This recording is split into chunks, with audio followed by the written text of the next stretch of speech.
Folks, Black Star Network is here. Hold no punches! I'm real revolutionary right now. Support this man, Black Media. He makes sure that our stories are told.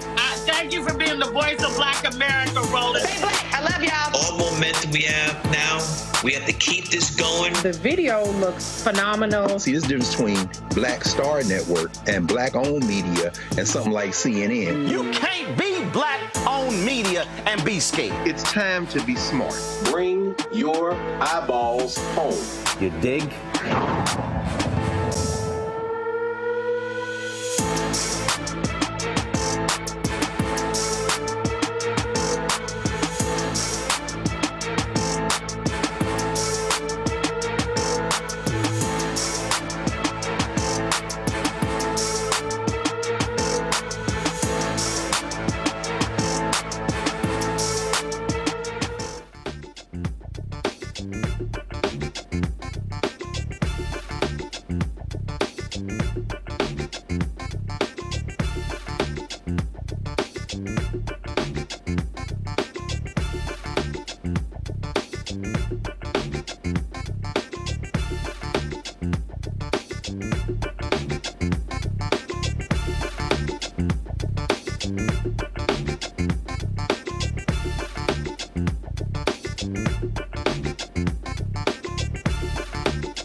11th, 2024, coming up on Roland Martin Unfiltered, streaming live on the Black Star Network. A nonprofit organization in Georgia, the Bail Project, which helps thousands of incarcerated people get out of jail as they await trial. Actually, the national organization, they've closed their Georgia branch because of the Republicans' new law that strictly curtails the freedom to post bail for others. We'll talk to an official with the Bail Project. Folks, also, President Joe Biden took the time to remember civil rights icon Reverend James Lawson. We'll show you what he had to say. Also, I have the exclusive video.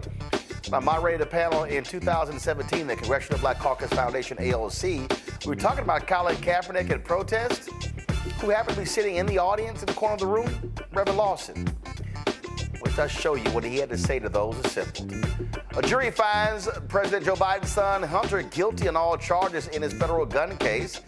In the Justice Department and a Tennessee school agree on steps to prevent race-based harassment targeting black students. Also, we will again debunk the lie that Donald Trump saved HBCUs. Dr. Walter Kimbrough, two-time HBCU president, we're here to set the record straight.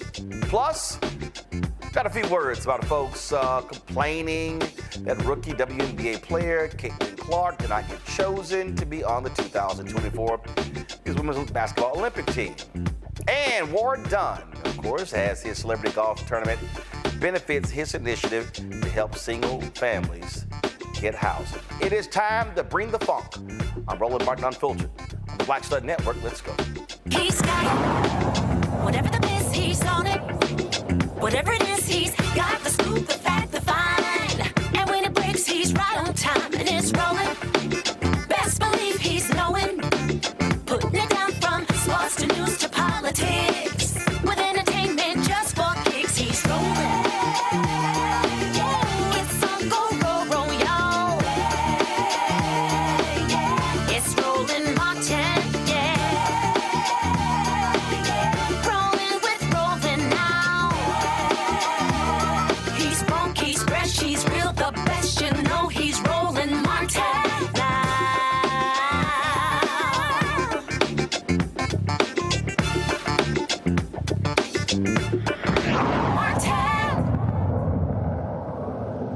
How many times do you have to tell y'all Republicans do not give a damn about the poor in this country?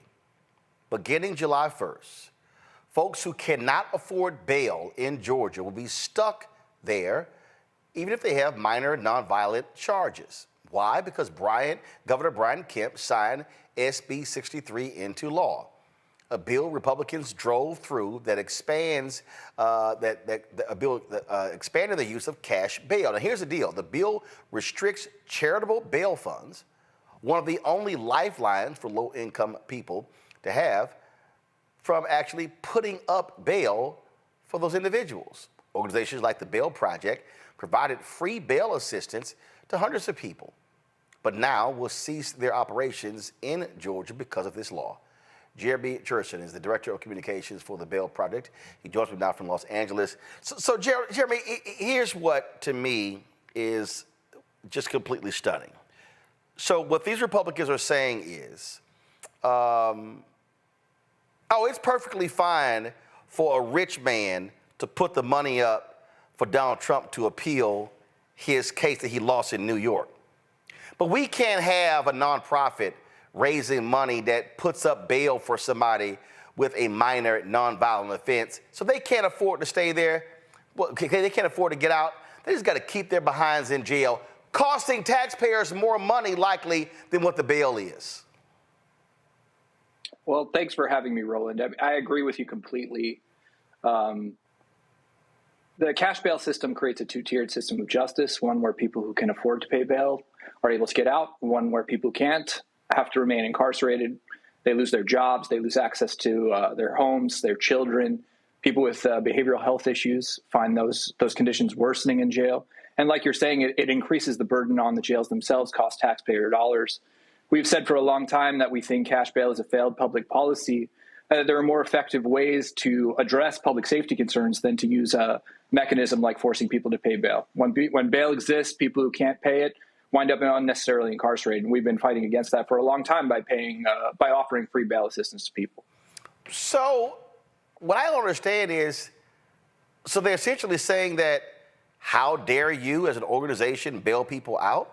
And so, oh no, pull yourself up by your own bootstraps and bail your own self out.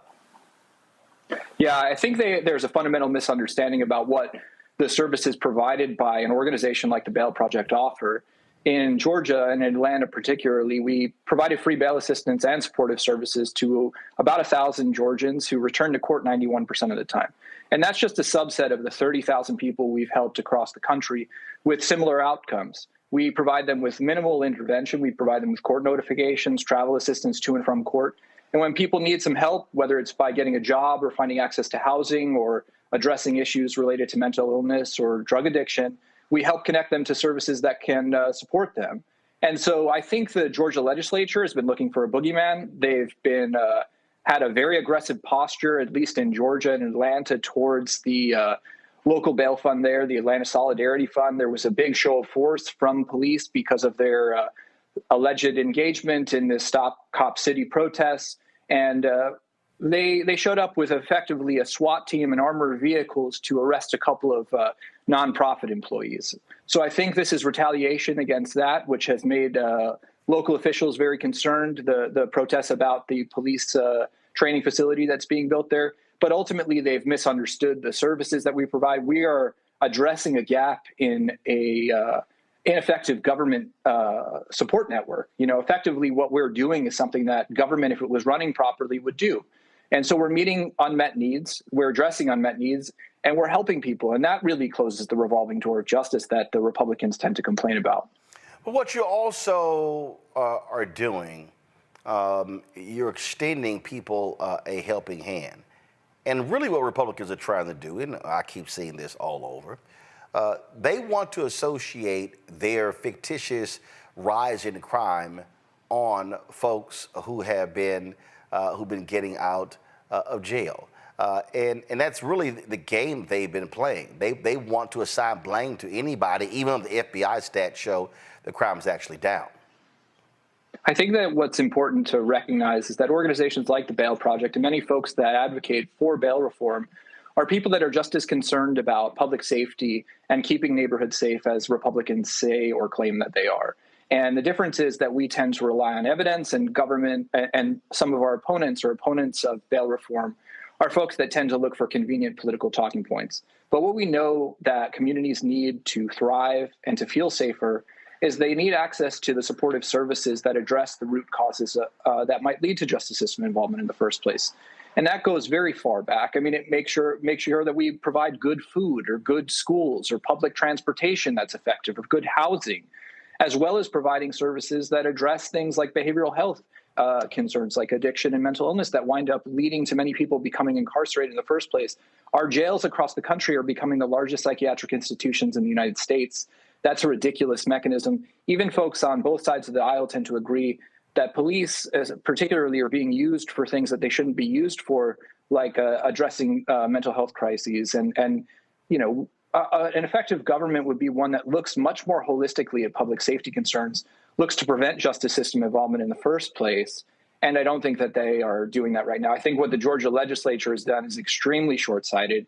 It'll tend to fuel mass incarceration in the state by forcing people with low-level misdemeanors and low-level offenses to become incarcerated because bail will be required to be set against them. I mean, we're talking about people that might have issues with loitering because they're unhoused or something like that. That's not an effective public policy. If the government was serious about safety and really interested in making sure that people in Georgia were safe and getting what they needed, they could have invested their legislative time for a myriad of other options, whether that be expanding the sort of preventative services that I've described so far, or making sure that the pretrial network, you know, pretrial services in particular, are expanded and offered to people more widely than they currently are. So the net effect of this decision, the people in Georgia, you get a minor nonviolent offense, you can't pay your bail, you're screwed. Absolutely. Yeah, I think that that's true. There will be a lot of unnecessary incarceration. There will be more people incarcerated as a result of this new law going into effect. And they really should have thought about that. And Georgia has one of the worst case processing problems in the United States. Cases last there longer than most elsewhere, and they didn't deal with that. Instead, they dealt with finding ways to lock more people up, which is very disappointing. Are y'all seeing this happen across the country? Are other states looking to do what Georgia did? I think it's important to point out to viewers that, bail reform is effective in a myriad of places. There's at least a dozen jurisdictions across the United States that have implemented some form of bail reform, whether that be to minimize or completely restrict the use of cash bail. Illinois being the first state in the country that has completely eliminated the use of cash bail. And they do that in favor of a system that just it creates a robust series of hearings where judges have to make a determination about whether, if somebody is actually a risk to another person or persons, if they were released, that they would detain that person. They need to provide evidence to do that. I think you see regressive legislation coming out across the country in certain states, and I think that often is foolish because there are more effective mechanisms to do this that keep communities safe and stop the revolving door of justice and crime that Republicans tend to complain about. All right, Jeremy, we appreciate it. Thanks a lot. Thanks for having me. Folks, I'll be right back on Roland Martin Unfiltered right here on the Black Star Network. Hello, my brothers and sisters. This is Bishop William J. Barber II, co-chair of the Poor People's Campaign, a national call for moral revival, and president of Repairs of the Breach. And I'm calling on you to get everybody you know to join us on Saturday, June 29th at 10 o'clock a.m. in Washington, D.C. on Pennsylvania and 3rd for the mass Poor People's Low-Wage Workers Assembly and Moral March on Washington and to the polls, and the post effort to reach 15 million poor and low-wage infrequent voters who, if they vote, can change the outcome of our politics in this country. Our goal is to center the desires and the political policy agenda of poor and low-wage persons, along with moral religious leaders and advocates. Too often, poor and low-wage people are not talked about, even though in this country today there are 135 million poor and low-wage persons. There's not a state in this country now where poor and low-wage persons do not make up at least 30% of the electorate. It is time that the issues of poor and low-wage people be at the center of our politics. Living wages, health care, things that matter in the everyday lives. We will no longer allow poverty to be the fourth leading cause of death in this country. We must let our voices be heard. Join us. Go to our website, www.poorpeoplescampaign.org. RSVP. Get others to come. Get a bus. Get a van. Get on the train. Come and let our voices be heard and our votes be felt. Lift from the bottom so that everybody rises.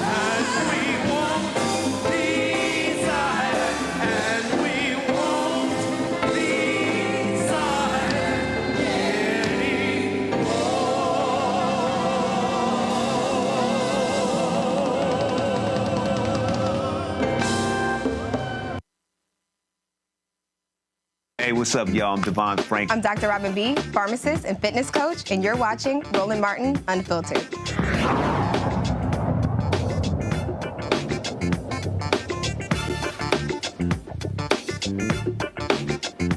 All right, folks, my Tuesday panel, Dr. Mustafa Santiago Ali, former senior advisor for environmental justice at the EPA, joins me from D.C. Randy Bryant, DEI disruptor, also from D.C. Joe Richardson, a civil rights attorney out of Los Angeles. Joe, I'll start with you.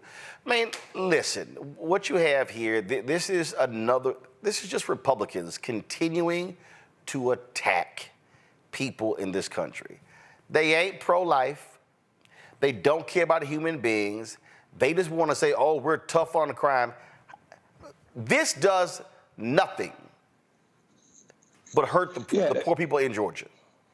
Yeah, it accomplishes absolutely nothing, and any negative trend just already negatively affects those who are already behind.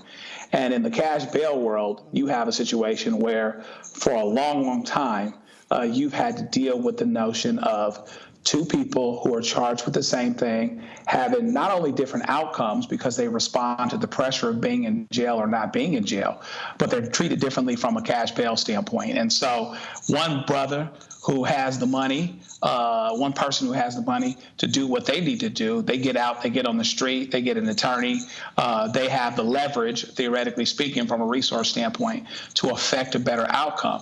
And then the person that doesn't, who's more often than not, or more likely to be a person of color, and perhaps a black person, is in jail, has a much more difficult time getting out of jail, and because of that has fewer in the range of options. And so at a time where in many jurisdictions they've shown how getting rid of the cash bail system, modifying it or minimizing it, is actually effective as a political ploy, when you just lock them up. You don't have to be right.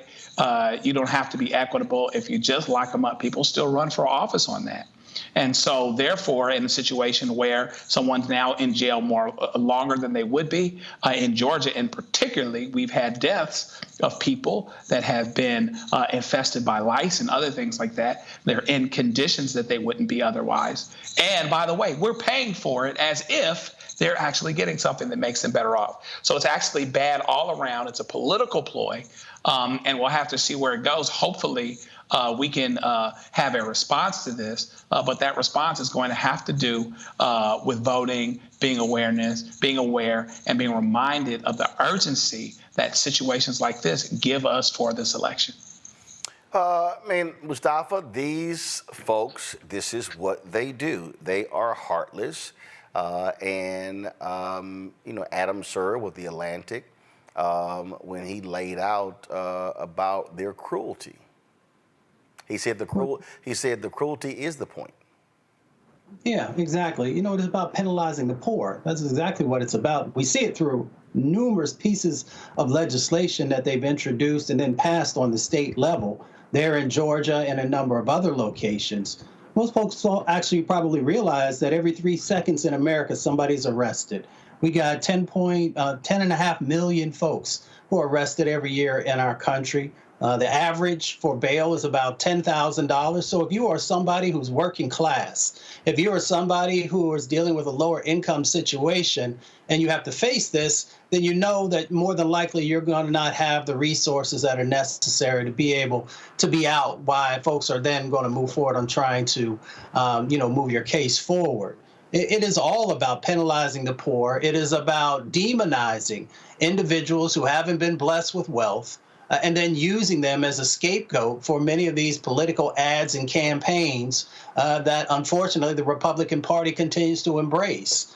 So for those who care about what's happening, let me just say this real quickly, Roland. People continue to talk about they don't want to vote for Biden or other folks on the presidential ticket. This is a great example of when you vote, you can actually make real change happen in your respective states. So if you want to make sure that this no longer moves forward, that people actually have the opportunity to be free and to be able to plead their case, then you should vote. You should vote on that state level and that county level to make sure that you have the right things in place. Randy? It shows that they have created a system where they don't want people to be reformed. They don't want people to change or do better or have a chance in life. They're creating a system to imprison mainly Black people. Let's just keep it frank. And so they don't want us out. And so how can they make it more difficult for us to get out? How can they make it more difficult to penalize people who do not have the money to get out? And so it's just very obvious that there is no concern for us. They keep talking about how the prison system is another form of just modern day slavery, and it seems that way. So they don't want to give us options to get out because this solves nothing. It only hurts people, and that's obviously what they want. Well, that's what they want, and that's what their goal it constantly is. And so that's exactly what's happening here. So there's no other way about it. They want to demonize the poor, and they're like, screw y'all. You got nobody advocating for y'all, so we can just go ahead and do it. All right, hold tight 1 second. We come back, folks. We're going to celebrate the life and legacy of Reverend James Lawson Jr., who passed away on Sunday. President Joe Biden releases a statement with regards to the passing of Reverend Lawson. That is next right here on Roland Martin Unfiltered on the Black Star Network. Be sure to download the Black Star Network app. Also support us as well, folks. Our goal is to get 20,000 of our fans contributing on average $50 a year. It's $4.19 a month, 13 cents a day. If you want to support our work, join our Bring the Funk fan club. Send your check and money order to P.O. Box 57196, Washington, D.C. 20037-0196. Cash App is $RM Unfiltered. PayPal are Martin Unfiltered. Venmo is RM Unfiltered. Zelle, Roland at RolandSMartin.com. Roland at RolandMartinUnfiltered.com. Again, download the Black Star Network app, Apple phone, Android phone, Apple TV, Android TV, Roku, Amazon Fire TV, Xbox One, Samsung Smart TV. We'll be right back.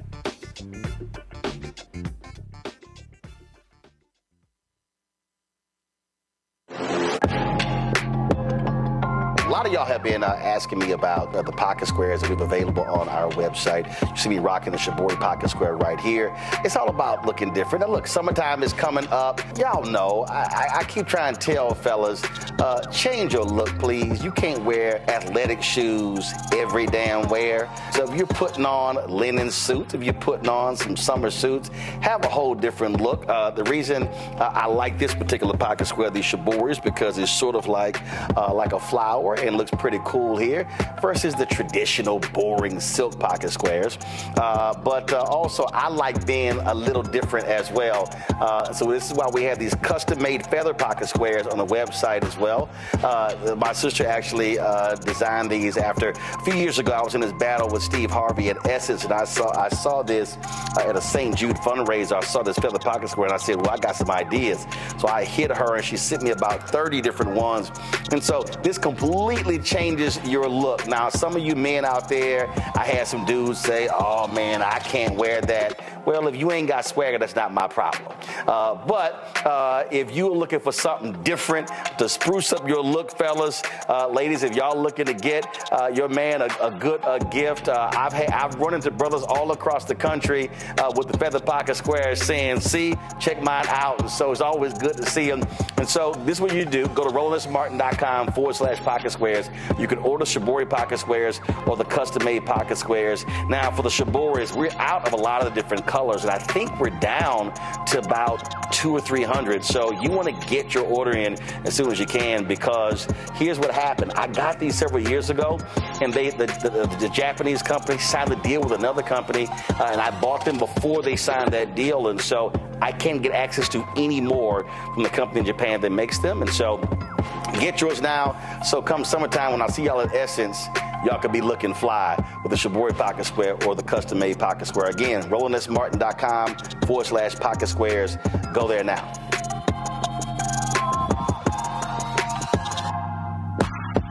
Hey, it's John Murray, the executive producer of the new Sherry Shepherd Talk Show. This is your boy, Earthquake. And you're tuned in to Roland Martin Unfiltered.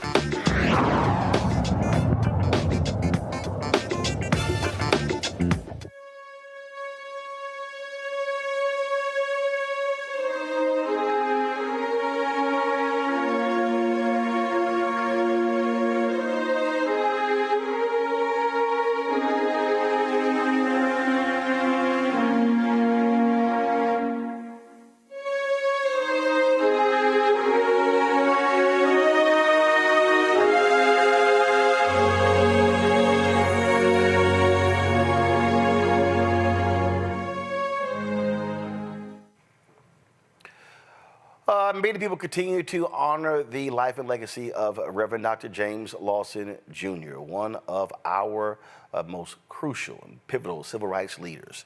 He was the leader of the Nashville movement, trained so many of the folks who became icons: John Lewis, Diane Nash, C.T. Vivian, James Bevel, and others. Today, President Joe Biden released a statement regarding his passing. He said, born in Pennsylvania, the cradle of our democracy, James Lawson dedicated his life to fighting for our country's ideals. Hailing from a family of ministers, he became a disciple for freedom and a visionary of the civil rights movement. While attending Vanderbilt Divinity School, James Lawson organized sit-ins in Nashville, Tennessee, that led to his expulsion from the university, but he kept marching on. His organizing and civil rights activism led to the desegregation of public accommodations in Nashville, one of the first Southern cities to do so. His sit-ins became a model throughout the South. As a mentor, he taught the likes of Diane Nash, Congressman John Lewis, and countless others about the tactics and promise of nonviolence resistance. And as a minister, he preached about how the fight for equality, dignity, and justice for all was a divine calling. It is only fitting that Vanderbilt University now boasts the James Lawson Institute in honor of a man who was the architect of the Southern Freedom Movement and, later in life, a consistent advocate for human rights. Jill and I are saddened by the loss of one of the nation's noblest leaders. His passing before Juneteenth is a reminder that our nation's journey from slavery to freedom started in the hearts of people like James Lawson, spellbound by freedom. We send our condolences to the Lawson family as a nation mourns a man who helped redeem the soul of our nation. I told you yesterday, when I first met Reverend Lawson, I was already familiar with him and his work. But it was September 22nd, 2017 at Congressional Black Caucus Foundation, AOC. I was moderating a panel that had, among the folks on there, Dr. Harry Epworth. We were talking about Colin Kaepernick and protests, things along those lines. And Dr. Everett Ward, who then was the general president of Alpha Alpha, told me that he and Reverend Lawson were about to leave. And I said, I'm sorry, who? He said, Reverend James Lawson. I said, he's here? He says, yes, he's sitting over there. And he was literally sitting in the corner, back of the room, not making a fuss at all. And I could not allow him to walk out of that room and not speak to the folks. And so when I got home today from my trip in Atlanta, I went to my archives and found this 7-year-old piece of video. Here is the brilliance of Reverend Dr. James Lawson, Jr. In appreciating our folk who put the time in terms of leadership and made it possible for us to do what we do. If any of you understand SNCC, understand civil rights movements, understand true teaching about true mobilizing and organizing, we are somebody who was at the vanguard of that, led the Nashville movement, Reverend Dr. Jim Lawson, who's here. Step on up, brother. Come on up.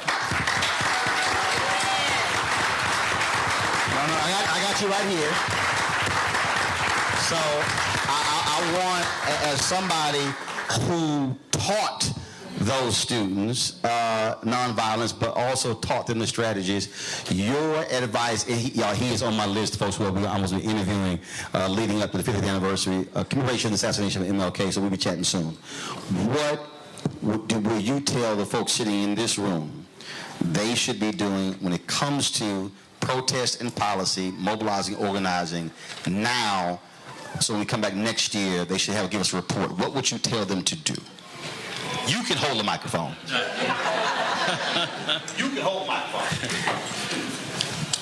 Well, I've just been wandering around and wanting to listen, so I just decided to come to this group.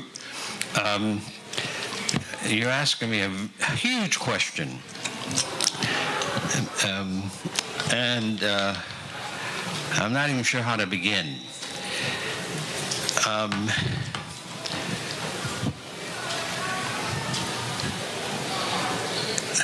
My work did not end in the 17 years I spent with in the nonviolent struggle in the South. Because one of the things that I know I'm very pleased with is that I started teaching poor people nonviolent struggle in Los Angeles and how to organize unions. And now Los Angeles has 800,000 union members, the second largest and most dense city in the United States with labor union, when California was a bitterly anti-labor, anti-union organization. That's happened in my lifetime since about 1980.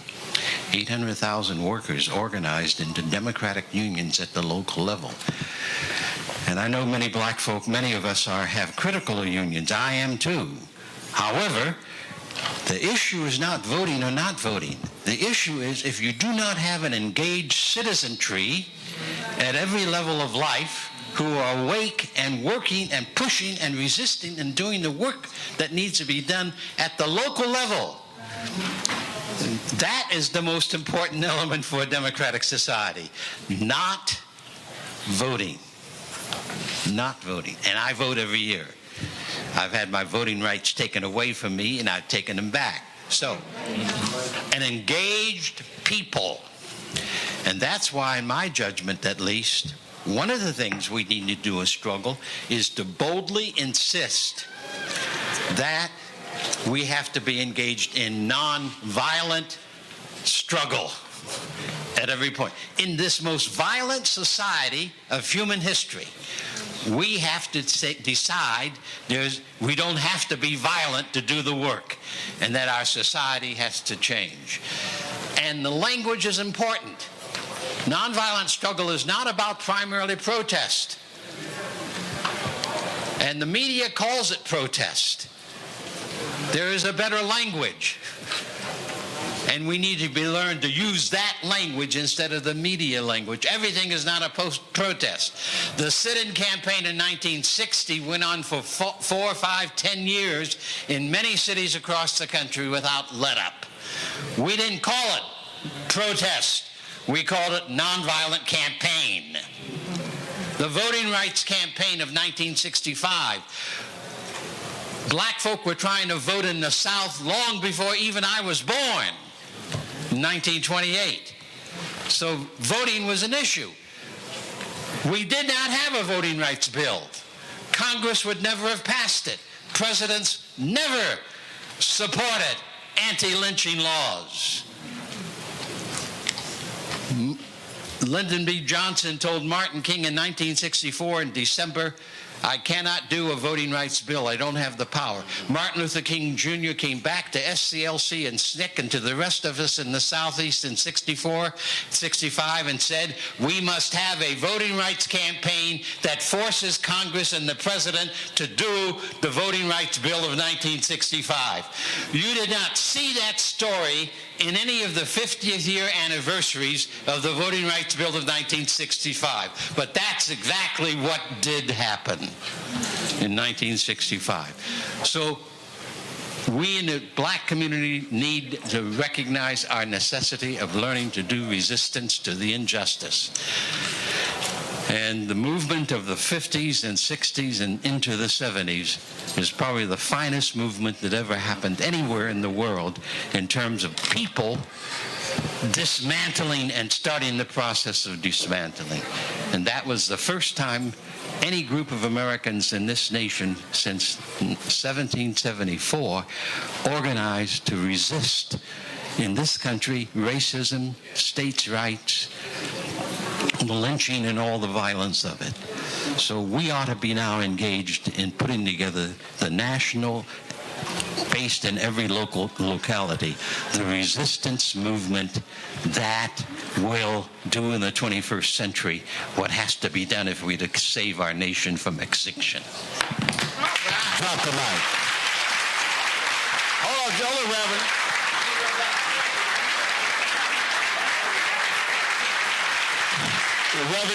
5 minutes and 5 seconds of sheer brilliance, Mustafa. Oh, I mean, Reverend Lawson was the truth. I was just thinking about that interview that you did with him. He was in his late 80s, or no, late. He was 91. Well, he was 91.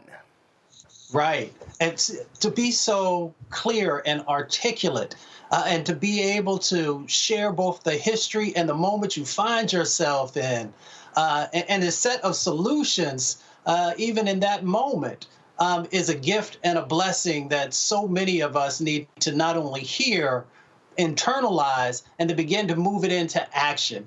You know, Reverend Lawson once said that the heart of racism is the idea that a man is not a man. And we still live with that each and every day. A woman is not a woman, a man is not a man, whatever other labels you might use for an individual. But we find ourselves in that similar moment that he fought for decade upon decade upon decade. We are so blessed to have had him in the physical form for so long, and now to have him not only with the ancestors, but be in the spiritual form to continue to guide us forward. You know, Randy, I remember, that day just crystal clear. And it's always interesting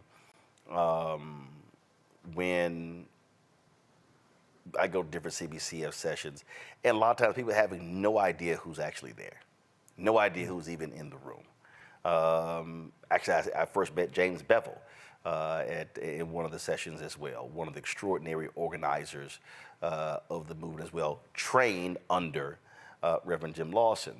And the thing that I keep saying to folks is that the reason why we've got to have Black-owned media telling our story, because I haven't checked, but I doubt very seriously a single national broadcast said a word about his passing. I doubt many of the cable networks did much on it as well. And so when we have these giants walking amongst us, men and women, we must do our part to make sure that we talk to them, get their stories down on tape so we can preserve that knowledge for years to come. Just hearing him speak now, I was inspired, and I want that for everyone. And to know from where we come, from whence we come, helps us and gives us, empowers us to try to do more. His word that he used about engaged, us being engaged, is really what we talk about every week on this program, about ensuring that we're an engaged people and we are involved in ensuring that we have the best future possible. He said that he did not believe that he would live until 40 when after the murder of Martin Luther King Jr. And I'm so happy, as we all should be so happy, that he was and remained here in a physical form at 95 and just so incredibly sharp. I can't believe he was doing that speech then, but his lessons will live on, and I'm inspired today and absolutely grateful for him.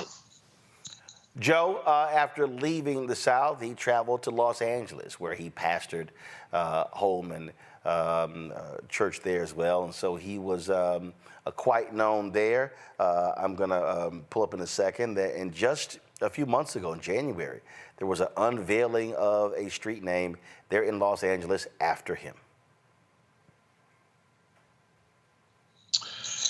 Yes, he was quite amazing. He spent 3 years in India following the independence movement, learning the principles of nonviolent protest. Dr. King called him the leading theorist and strategist of nonviolence in the world. And I thought it was really interesting, too, in terms of what you just showed, him talking about strategy, including words, including how powerful words are, how you term something, how you frame an issue. This is it's not a protest. This is actually what's going on. And one of the things that I'm always wondering about this current generation, who may have the youth coming up, people my daughter's age, they may have a different expectation because they've seen a black president, because they've seen a woman vice president, a woman that should have been president. But I wonder aloud about their strategy, right? And one of the things about the civil rights movement was that it was strategic to a T. I've talked to many people, including my late father-in-law, who worked with Martin, was the housing point person for the organization. And they talked about how when they had meetings, hey, listen, this is nonviolent. If it's not something you can do, we just appreciate you turning around and walking out, because here's the way that we have to do it. It's not just about what we'll do. And they also knew that any mistake, any perception, any film of them getting in a fight, them hitting back, undermines everything they're trying to do. Because even while they strategically choked organizations economically, including the city of Birmingham with the Birmingham bus boycott, they also moved hearts with white people who may not have been crazy about riding the bus with somebody black because they hadn't before, but they weren't interested in sicking dogs on them either. So they were extremely strategic.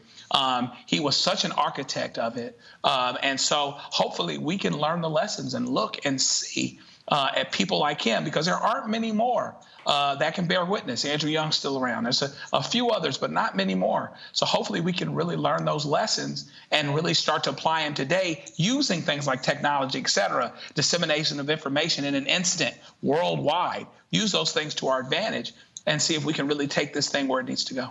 I love how he redefined protest, Mustafa.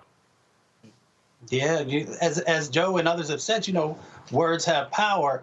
And often folks will try and use our words against us. So when we have strategy and we understand the psychological opportunities that exist through language, then we have the ability to actually, as Joe said, not just move, but to change the paradigm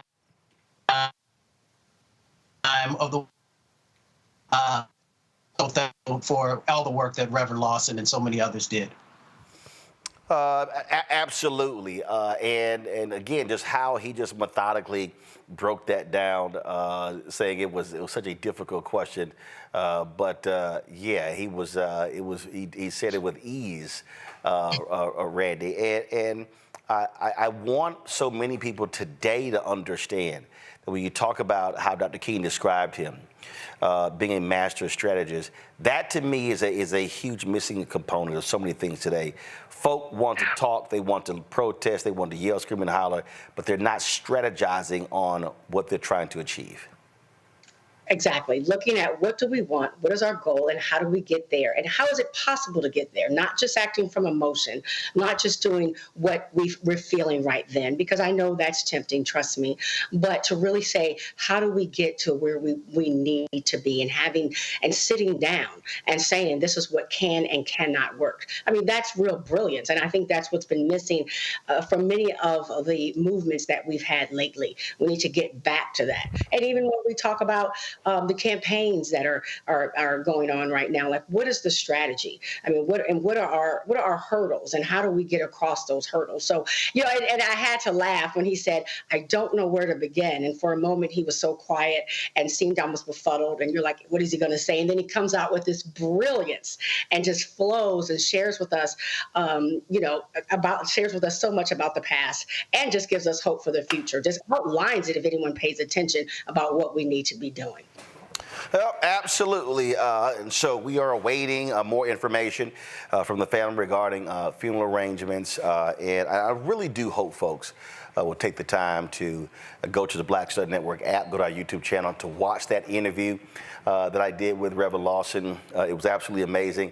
And I told y'all what happened. I was so mad. We had this great interview in, was it 2017? And the folk at TV One completely lost the interview. They lost it. The only thing that I have from the original interview, and I happened to find it and thank goodness I actually used my own GoPro. So I've got about 30 or 40 minutes of the original interview from our GoPro camera. Audio's not great, but luckily I was able to convince him to sit down and do a second interview.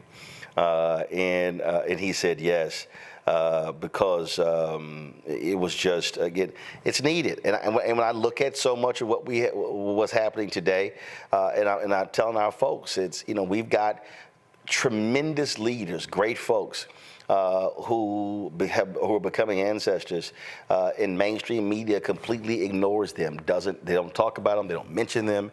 They don't really delve into their life. But that's also why Black-owned media is critically important, because we can't just simply allow other people to tell our story. That is important for us to do as well. And so, again, we continue to honor the life and legacy of Reverend Dr. James Lawson, Jr. All right, folks, we come back. More to talk about on the show, including going to break down and just bust these folks who keep lying about Donald Trump and HBCUs. I mean, I'm talking about lie after lie after lie after lie. Y'all, they're all lying. So we're going to talk about that. That and Warrick Dunn, of course, NFL running back, has done some amazing work when it comes to housing. Had an opportunity to go to Atlanta for his celebrity golf tournament, raising funds for his foundation. And so we'll hear from one of the women who has been helped by his foundation. We'll hear from him as well. Folks, you're watching Roland Martin Unfiltered right here on the Black Star Network. Now streaming on the Black Star Network. It was my junior year at Georgetown, and Spike calls me and he says, Malcolm, what are you doing next year? So, graduating, He said, take a year off. Work on Malcolm X. I said, okay. But first of all, for the folks who don't know, Spike is my cousin. Spike is my cousin. Just for the person watching, like, how the hell is Spike just gonna tell you that it's true? It's true.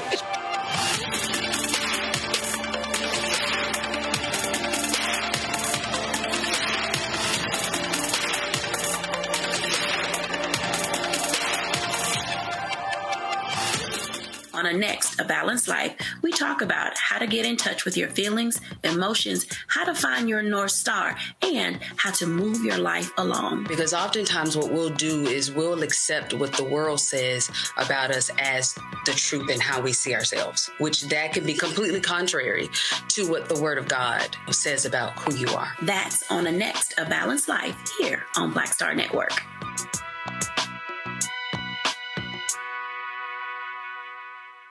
Fanbase is pioneering a new era of social media for the creator economy.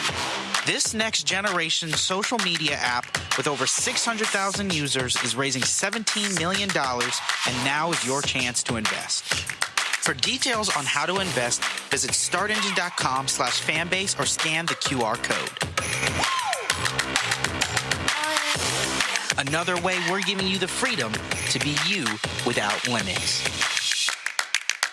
Hatred on the streets, a horrific scene, a white nationalist rally that descended into deadly violence. White people are losing their damn minds. As an angry pro-Trump mob storms the U.S. Capitol, we've seen We're about to see the rise of what I call white minority resistance. We have seen white folks in this country who simply cannot tolerate black folks voting. I think what we're seeing is the inevitable result of violent denial. This is part of American history. Every time that people of color have made progress, whether real or symbolic, there has been what Carol Anderson at Emory University calls white rage as a backlash. This is the rise of the Proud Boys and the Boogaloo Boys. America, there's going to be more of this. Here's all the Proud Boys, Dave. This country is getting increasingly racist in its behaviors and its attitudes because of the fear of white people. The fear that they're taking our jobs, they're taking our resources, they're taking our women. This is white fear.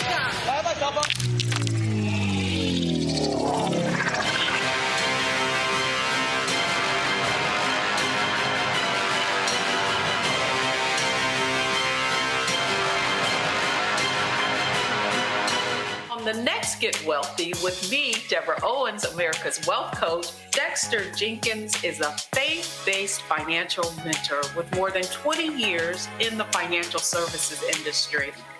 He's passionate about helping families build generational wealth. Even though I'm talking about things like prayer, I'm talking about things about reading the word, I'm talking about things like fellowship, I'm talking to members who are dealing with losing their houses, or I'm talking to members who, because of a lack of the handling their finances, they're working 2 and 3 jobs. And so what I'm finding is that they're not coming to church because they don't have a handle on their finances. We're talking how to get wealthy through faith and our finances on the next Get Wealthy right here, only on Black Star Network. Next on the Black Table, a man Cornel West calls the greatest Democratic theorist of his generation. Adolph Reed joins us to talk about his eventful life and his book, The South, Jim Crow and Its Afterlives. Somewhere between an electoral sweep or an out-and-out coup or putsch, I think the danger is quite real. Join us for the Black Table, only on the Black Star Network.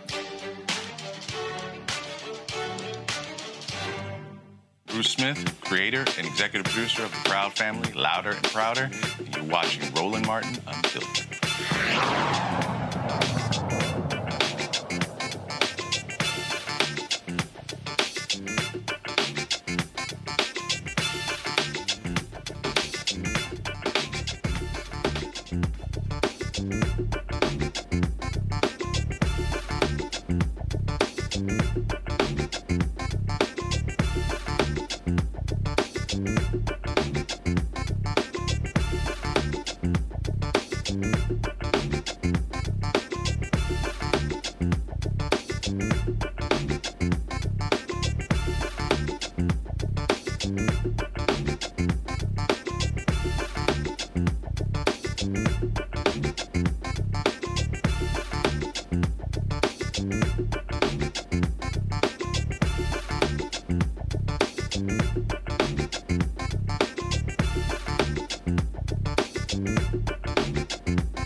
A federal jury in Delaware convicted the son of President Joe Biden, Hunter Biden, of 3 federal gun charges. He faces up to 25 years in prison for those charges: lying on a federal screening form about the drug use and lying to a gun dealer, plus possessing the gun. The 54-year-old businessman and attorney's case came after a July 2023 plea deal fell apart that could have resolved gun and tax charges without prison time.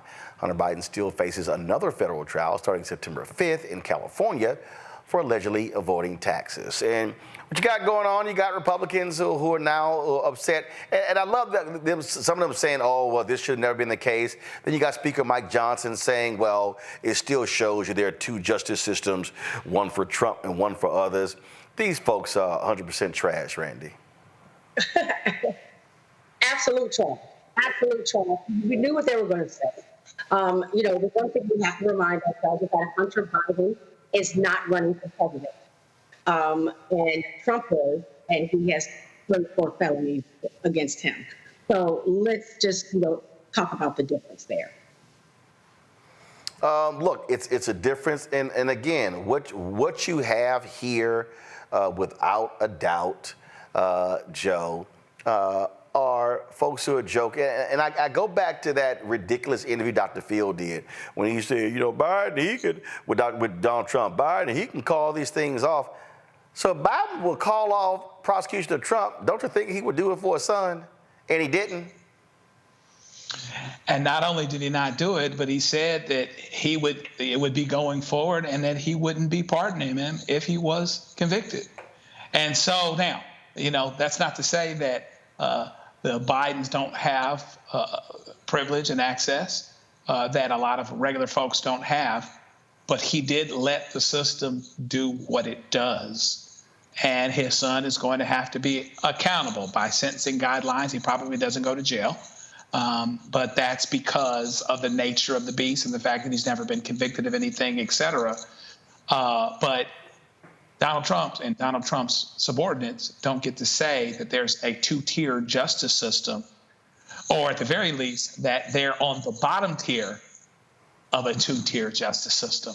They're on the top tier, given the resources that they've had, the availability that he's had to lawyers, to money, and the fact that, statistically speaking, he probably will never do a day of time, as it were. So they've still got no complaints, relatively speaking. Mustafa? Yeah, but we know the justice system usually works for those who it was created to protect. So we know what has played out over decades, over actually centuries for Black and brown folks. So, I appreciate that we're in a moment where those who have had privilege are now having to also live up to the letter of the law. With that being said, we also know that addiction is a mental health issue, and it is also a physical health issue, and that we should be doing more to help people who are dealing with that. And we often just jump to the incarceration aspect of the conversation instead of also talking about how do we make sure that people never find themselves in that situation. Absolutely, folks. Let's go to Kentucky, where a former Kentucky corrections sergeant will spend the next 7 years in prison because he was depriving an inmate of his civil rights. A federal jury convicted Eric Nantel of one count of deprivation of civil rights for his failure to intervene to stop the assault of an inmate, 2 counts of obstruction of justice for misleading state investigators, and 1 count of making false statements to a special agent of the FBI. According to court documents, Nantel watched the beating of a nonviolent inmate and covered up the incident by lying about what actually happened. This right here is the latest example of a Department of Justice that's taking aggressive stances. For instance, this as well, the DOJ has settled with Hawkins County, Tennessee schools to resolve its investigation into allegation of race-based harassment and other discrimination targeting Black students. The month-long investigation discovered that the incidents of harassment, including a mock slave auction to sell Black students to their white counterparts, while white students repeated an open use of the N-word and a Monkey of the Month campaign to ridicule Black students. Although the school district took steps to acknowledge some of the harassment, the DOJ found the response was not sufficient to protect the constitutional rights of Black students. Under the agreement, Hawkins County schools must implement significant reforms, including hiring a compliance officer to oversee the effective resolution of race discrimination and harassment complaints, retaining a consultant to support the school district in implementing the agreement, and creating a discrimination-free learning environment for all, creating a new electronic reporting portal to track and manage complaints and the district's response to complaints, updating its racial harassment and school discipline policies to more accurately track and consistently respond to complaints of race-based harassment, training staff on how to identify, investigate, and respond to complaints of racial harassment and discriminatory discipline practices, informing students and parents of how to report harassment and discrimination, implementing listening sessions, school climate surveys, training and educational events on identifying and preventing race discrimination, including discriminatory harassment, and analyzing discipline data and amending policies to ensure non-discriminatory enforcement of discipline policies. I keep saying over and over and over again, Joe, elections matter, and a Biden-Harris Department of Justice has been far more aggressive on putting jailers and wardens in prison for their actions and also tackling racism in our schools. Yeah, absolutely. And from school districts to police departments. Under the Biden administration, like under the Obama administration, you would have consent decrees for police departments that aren't doing the things that they need to do. Under the Trump administration, you had consent decrees taken apart, and you would go back to that at a time when they're needed just as much as ever.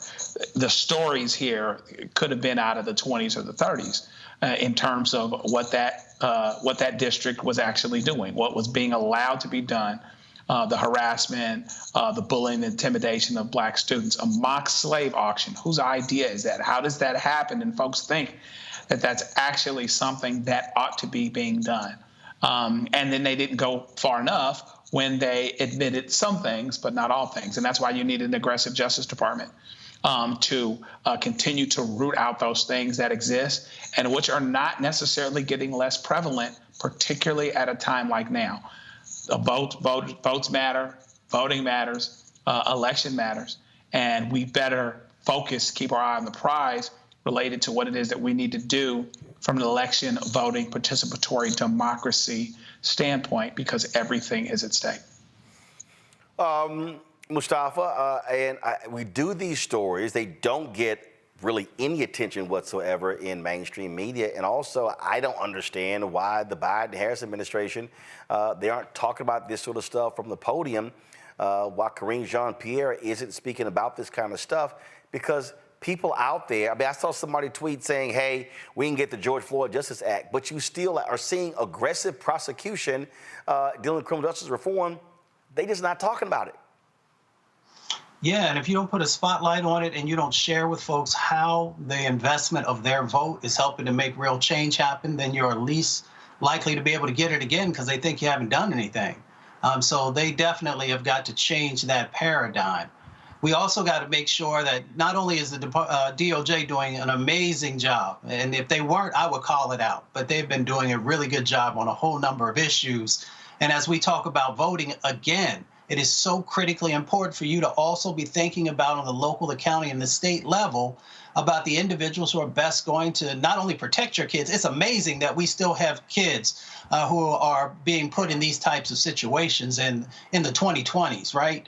But, you know, your vote helps to make sure that we have individuals who are going to not only make sure that the right people are there, but that we're getting rid of the wrong people. And we often don't talk enough about that. So one, the Biden administration should be highlighting their investments and how change is happening and what they will do if they get another 4 years. That's what I want to know. What additional things are you going to do to build upon the successes of our vote? And the other part of it is that we've got this tapestry of pain and trauma that's happening in states like Tennessee and other locations where we're allowing individuals to do these inhuman things to our kids and use our tax dollars. Let me say that again, use our tax dollars to have racial harassment and these other types of things. So we need to just be mindful of the power of our vote and how it is also connected to our pocketbook and how it is also connected to the education that provides an opportunity for a better future for our kids. So we need to get up off our boat, get up off of our butts,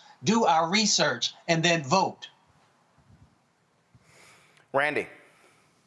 And this also goes to voting for even down to the school boards, and ensure that there's some oversight. What I don't like not seeing is a level of accountability. What happens when teachers or principals or resource officers allow this sort of abuse? Because that's what's happening in those schools to happen. I mean, it really burns me up when I see children being treated this way because it is abuse. It doesn't, the memories of what happened does not go away. It affects their self-esteem for years and years to come, maybe forever if they don't get some kind of counseling. And those people were paid. Our tax dollars dollars were used. And it's just so incredibly upsetting to me. And so it's not just what are we going to do, but what are we going to do when someone doesn't ensure that our children are safe and protected?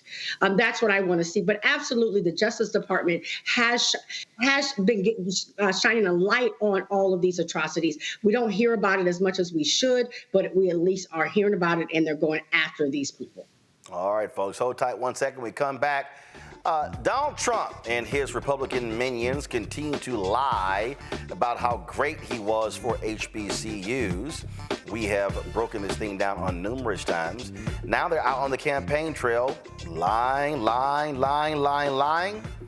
So we're going to show y'all what the actual numbers are so you understand what the truth is. Folks, support Roland Martin Unfiltered and the Black Star Network by joining our Bring the Funk fan club. So you're checking money, go to the P.O. Box 57196, Washington, D.C., 20037-0196. Cash App is $RM Unfiltered. PayPal are Martin Unfiltered. Venmo is RM Unfiltered. Zelle, Roland at RolandSMartin.com, Roland at RolandMartinUnfiltered.com. And be sure to download the Black Star Network app. Apple phone, Android phone, Apple TV, Android TV, Roku, Amazon Fire TV, Xbox One, Samsung Smart TV. Also, don't forget to get a copy of my book, White Fear, How the Browning of America is Making White Folks Lose Their Minds. Available bookstores nationwide. Get the audio version on Audible. We'll be right back.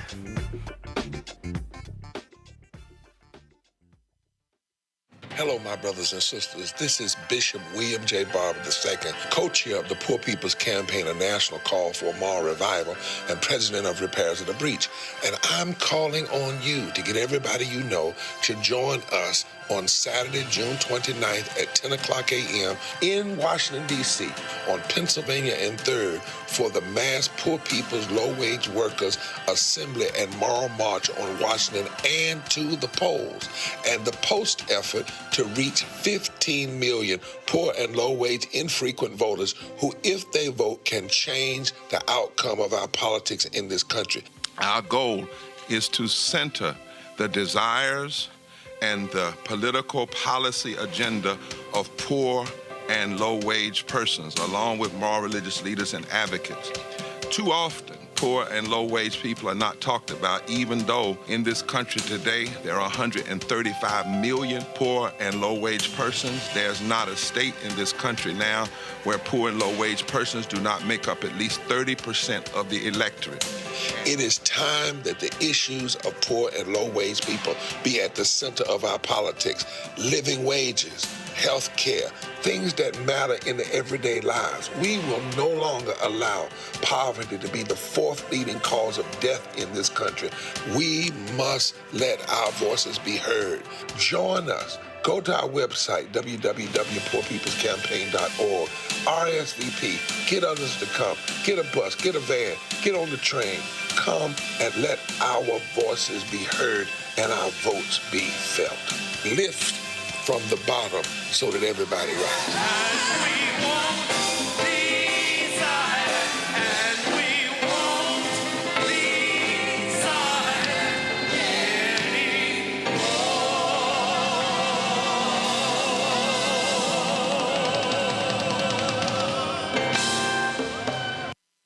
Sherry Shepard with Sammy Roman. I'm Dr. Robin B., pharmacist and fitness coach, and you're watching Roland Martin Unfiltered.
folks, this is, of course, campaign season, and man, every time you turn around, you got Donald Trump, Senator Tim Scott, others just straight up lying about Trump's record with HBCUs. If you listen to them, I mean, they were the absolute savior, the Jesus Christ of blowing wind into the Lazarus, these dead HBCUs. This is Trump literally lying and folks falling for it. It should be 100% of the black people should vote for Trump, because I did more for black people than any president other than Abraham Lincoln. It's true. It's true. I did more than any president other than Abraham Lincoln. Think of it, criminal justice reform. I took care of the black colleges and universities. They would come up to Washington. After 3 years, they said, why do you guys keep coming back? One of them, I got friendly with some of them, really good people. They said, every year we come back looking for money. They do a great job. Black colleges and universities, they have very little money. And then you look at Harvard and these maniacs, and they have billions and billions of dollars. Very unfair. We're going to have to look into that whole situation. We're going to have to. And Elise did a very good job when she destroyed that person, the big plagiarizer from Harvard. I think did she plagiarize every document she ever wrote? I think so. The only thing she had going for her was nice glasses, if you like that look. No, Elise did a fantastic job. We all know that. She was amazing, and it really revealed what they were all about. But I took care of the black colleges, universities, opportunity zones. Okay, first of all, I'm going to go reverse order. Opportunity zones. Straight line.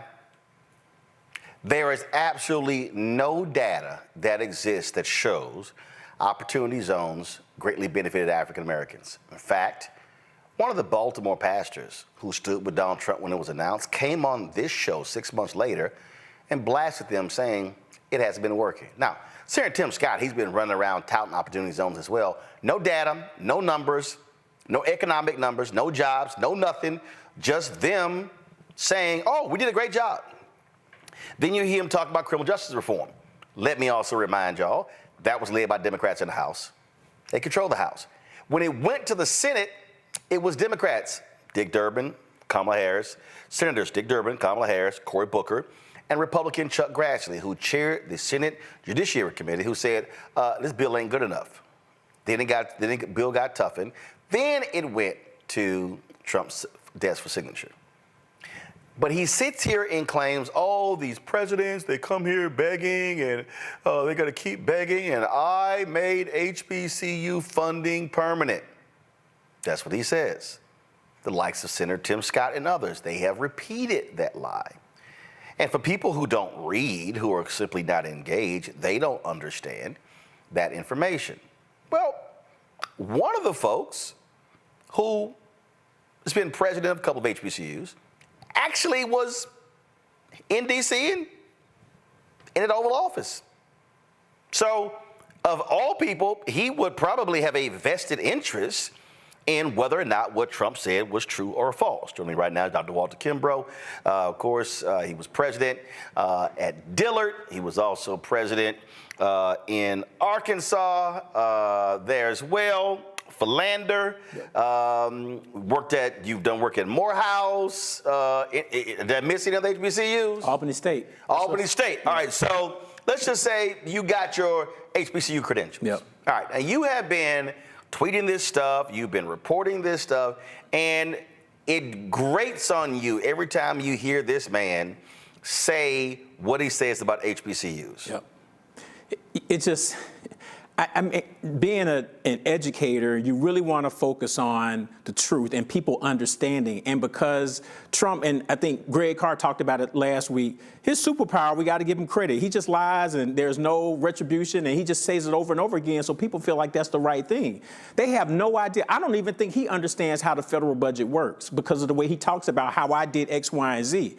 And so it's really, an opportunity for us to explain how federal funding for HBCUs works, and who has really done the work to provide funding for HBCU. So that's why I keep pushing back to say, no, this is an opportunity to tell what we need, and then to keep pushing for additional funding, because the power doesn't necessarily reside with the president. It's going to be through Congress, and that's where a lot of the movement has happened. So let's deal with this first. They keep saying, oh, that was this program. And it's like, no, we guaranteed funding. And when people hear that, they think, oh, there are billions of dollars that are now guaranteed for HBCUs because the benevolent benefactor, Daddy Trump, actually made it possible. It's a program. Explain to people this program. So it's one program that was started by George W. Bush in the 2008 budget. It was supposed to be a 2-year program to add $85 million to HBCUs, about $250 million when you add Hispanic serving institutions and other minority serving institutions. $85 million for HBCUs, about $250 million for Hispanic serving institutions. Everybody together. That includes $85 million. Now, first of all, for people who don't know, how many HBCUs are there? So we're talking about 101, 102 HBCUs. Okay, so 85 million, 101. Now we're talking about Hispanic serving institutions. Again, for all the silly Negroes out there who I got to deal with on this one, see, there they go, Hispanics get more than us. Explain what compromises an HSI, Hispanic Serving Institution. So the only thing you have to do to be a Hispanic Serving Institution is 25% of your student body is Hispanic. So there are institutions that wake up one morning and say, oh, wow, we're now an HSI. So now they're eligible for that money. So most of these institutions, you could go on the campus and not know it's an HSI because it's still predominantly white. So and there are over 500 institutions that categorize themselves now as HSIs. All right. So, for instance, my alma mater, Texas A&M, is an HSI. All right. Yep. So people, it just kills me when people go, see, Hispanics are getting more money than us. Don't even know what the hell a HSI is. Right. Okay. So this program, it's supposed to be a 2-year program. Okay. Under Bush, then what happened? Right. So it was going to sunset. When Obama came in, he zeroed it out the budget. Everybody raised hell. President Obama cut the budget. So he was like, oh, man, I'm taking an L on this. So let me come out with a new program under this bill called SAFRA. We're going to take that 85 and the whole 255 million and make it a 10-year program. Got it. So when you hear Trump talking about a 10-year program, he got that from Obama. Okay. Obama did it first. He said, okay, I'm going to get y'all because y'all got me on this. So it's going to be a 10-year program. So it came to the end of the 10 years. Trump did the same thing and zeroed it out. He had no interest in trying to do anything different with it. Alma Adams came in and said, nope, we're going to bring this program back. And so she worked with, members of Congress, and I think as a part of the negotiations, I think Lamar Alexander to try to get his first in the House, you had Representative Alma Adams, Representative Bobby Scott, CBC, and others. It passes the House. Right. Then it goes to the Senate. Then Senator Lamar Alexander of Tennessee, frankly, holds it up. Right. And all of a sudden, they begin to negotiate. And so they're weighing in on the White House as well. So then the White House is like, yo, Lamar, what the hell are you doing? Right. They negotiate that. It passes. It comes to his desk. So, again, so he signs the overall bill. And so he then, as he markets, taking credit saying, I guaranteed funding to HBCUs. They don't have to come back to Congress asking for any more money because I hooked them up. Right. And that's wrong because it's still the one program, $85 million. Within the total federal budget, HBCUs get about $1.5 billion. So this isn't the largest of the programs that's existed out there. So a lot of people say, well, they got money.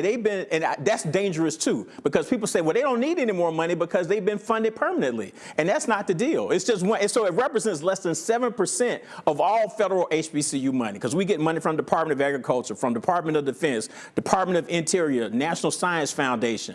That's just part of it. Right. So that's why you have to push back to let people know that was only part of it. And so he does it. Another thing I tell people, Trump never mentions this funding until after it was signed. I always dare people, find where he made a statement about it to say, we're going to do this. Obama said something about the 10 years before it was passed. Trump never mentioned it. I don't think he knew, honestly. No, he didn't I don't think he knew. Hell no, he didn't know. Yeah, he didn't know. In the end, he was like, oh, This can be one of my 4 black talking points. Low unemployment, like you said, opportunity zones, criminal justice, and HBCUs. Those are his 4 points. And if you listen, he says those 4 every time, no explanation. Right.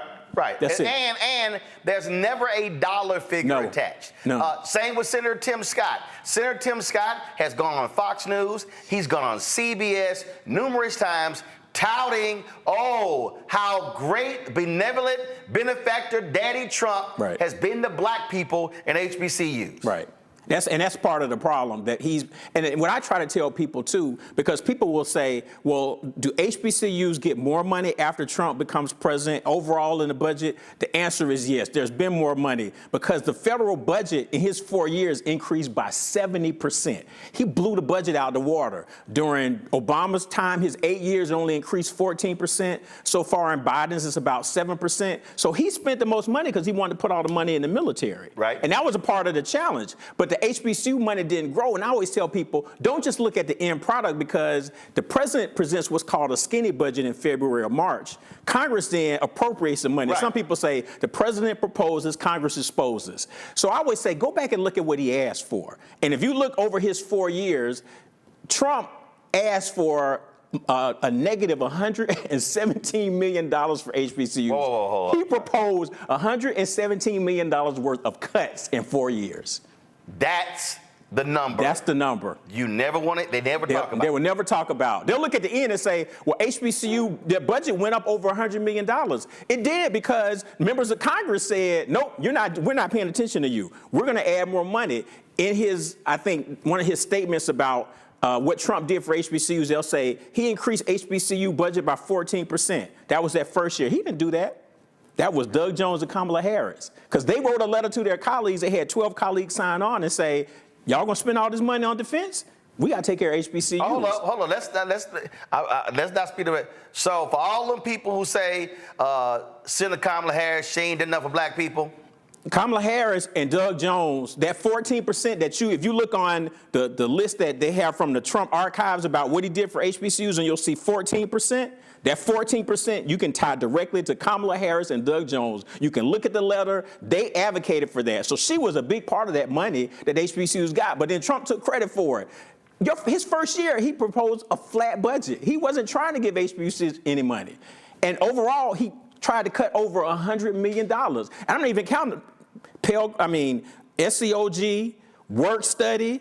SCOG, what is that? That's a supplemented educational opportunity grant that a lot of black students use all over, not just HBCUs, but that's an important program. And of course, black students know about work study. He tried to just decimate those programs. And so when he presented particularly his FY20 budget, when he got rid of the $85 million, the Thurgood Marshall Fund wrote a letter saying, man, you're trying to cut everything. And people don't want to read that. So they just look at the end and say, oh, he did such a great job. I said, look at his budget, because your budget shows what your priorities are. Right. And his budget was always a cut for HBCUs. And the thing that also jumps out at me, again, as we're walking through this, first of all, let's be real clear. He only been to one HBCU campus. And he wasn't invited by that school. He wasn't invited by it. It was an outside group that rented some space. That was this third-party group, supposedly Republicans and Democrats. And what happened was the Republicans with that group really flipped that thing into a Trump victory lap and pissed off a bunch of the Democrats.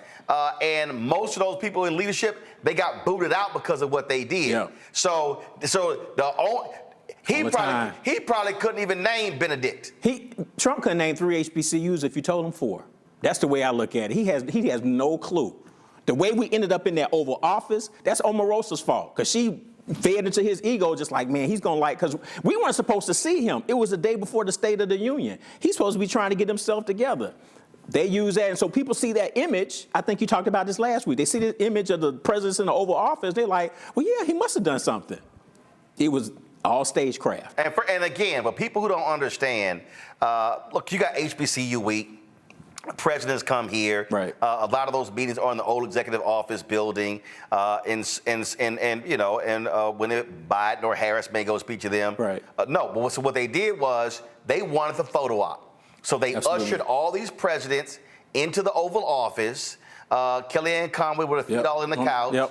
So they take this photo, and you got all the president smiling, and everybody sitting there happy. And let's just be real clear: you had some happy Negroes in that room. Absolutely. You did.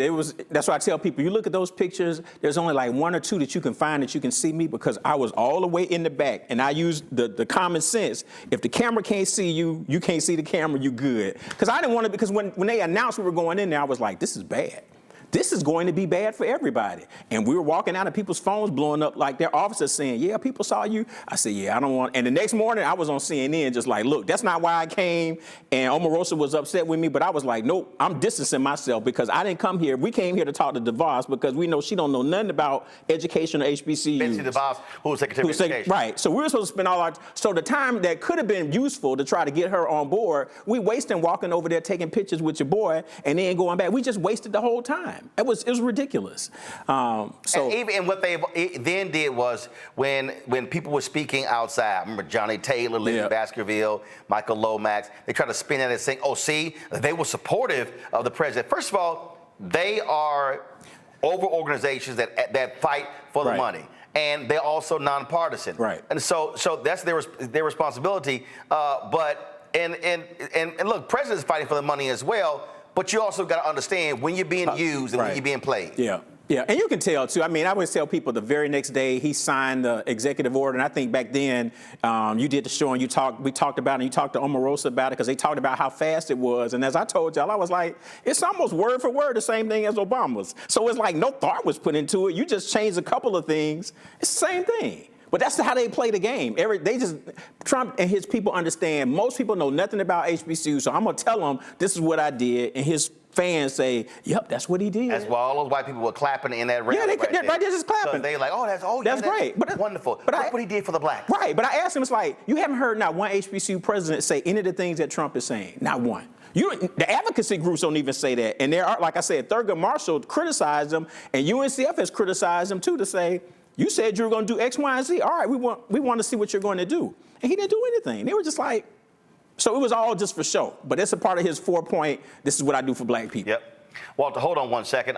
Folks, we were talking, of course, earlier about Reverend Dr. James Lawson, Jr. And Congresswoman Maxine Waters. She has some votes, but she wanted to share her perspectives on his life and legacy. And so let's quickly go to Congresswoman Waters. Congresswoman Waters, you there? Yes, I'm here, and thank you so much, Roland. You're the one journalist, owner that we can count on to deal with our leaders and the loss of our leaders, making people be reminded of whom they were and what they stood for and what they did for all of us. And so thank you one more time for doing this and for recognizing the work and the legacy of Reverend James Lawson.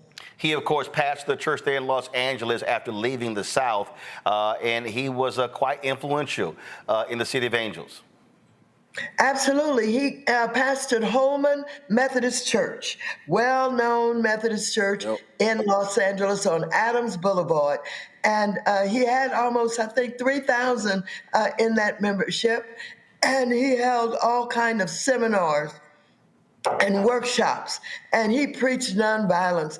This was after he had spent all those years with Dr. Martin Luther King, and Dr. Martin Luther King described him as the strategist on nonviolence. He was an extraordinary human being. He suffered a lot. He was kicked out of Vanderbilt. He was, the leader in some of the sit-ins, and he warned people and the volunteers coming in that this is about not returning the hit. This is about making sure you turn the other cheek, in essence. And that was a hard lesson to teach because most people, rightfully so, were angry at the beatings and the lynchings and all that was going on. But he believed in nonviolence. He was a student of Gandhi's, and he believed in nonviolence. He taught it. He was successful working with Dr. Martin Luther King in probably saving the lives of many who would have engaged in the confrontations. Well, he believed in it so much that he could have gotten a waiver to avoid being drafted in the military, he chose to go to federal prison, and he said he didn't even want to accept the waiver. That's how much of a pacifist he was. That's right. He was absolute in his knowledge and his thinking. And again, I think it's important that we can visualize volunteers coming to work in the civil rights movement and then being directed to have to sit in on one of the lessons that was being taught by Dr. James Lawson. He would tell them, this is not for the faint of heart. This is about the fact that you will be beaten. This is about the fact that you will be struck. This is about the fact that you'll be spit on and on and on. And he would let people know that nonviolence was a serious commitment. But, you know, the more I think about it, over the years, he probably saved a lot of lives because they would have outgunned us anyway. They would have outdone everything necessary to get rid of us, and that is kill us as they were doing even more. And so we must appreciate what he did. It was a tough job, and it was divisive in some of the Black community that did not believe in it. But in the final analysis, he won. He won with the thinking about what we needed to do to be opposed to, you know, discrimination and racism and violence and all of that. And one of the things that also, for me, that jumps out, I mean, talk about him being a master strategist. I mean, but even at 91, 92, he died at 95. I mean, that mind was sharp as ever. That's the eulogy that he gave at John Lewis's funeral was extraordinary. Everybody talks about Obama. I said, no, the real eulogy was the one James Lawson gave. I played a clip earlier when we were at CBCF, and he happened to be in the room and just sitting in the corner, the back of the room, just listening, and I had to bring him up when I was told he was there. I said, wait a minute. I said, who's here? And he dropped so much knowledge in 5 minutes and 5 seconds. But just and the other thing, he did not seek credit. He wasn't trying to be a civil rights celebrity, and that was never his thing.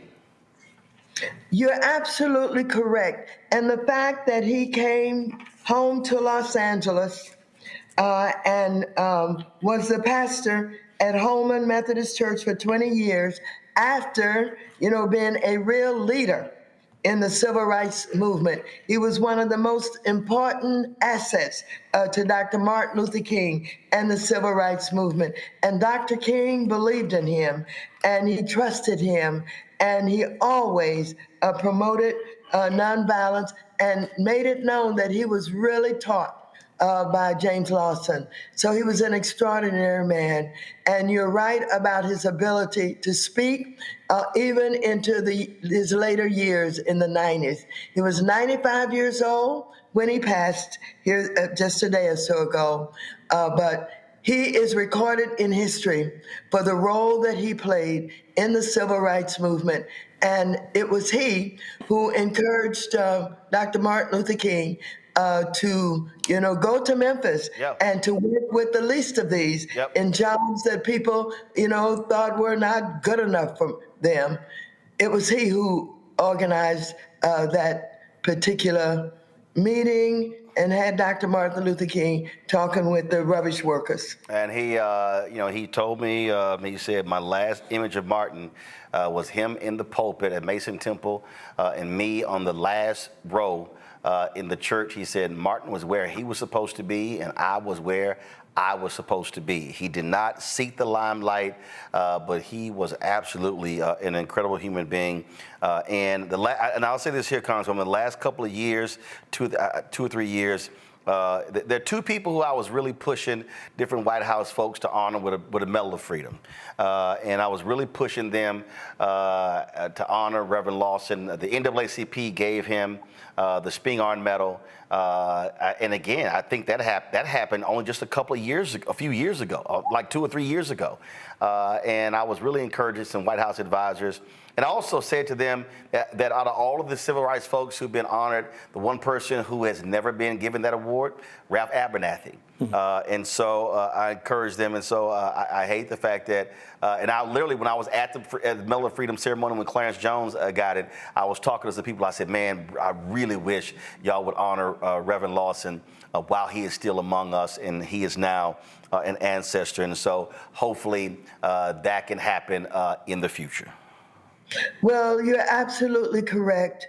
And like I said, when I first started talking with you tonight, we have to do more to recognize our leaders, the most important people in the lives of African Americans in particular.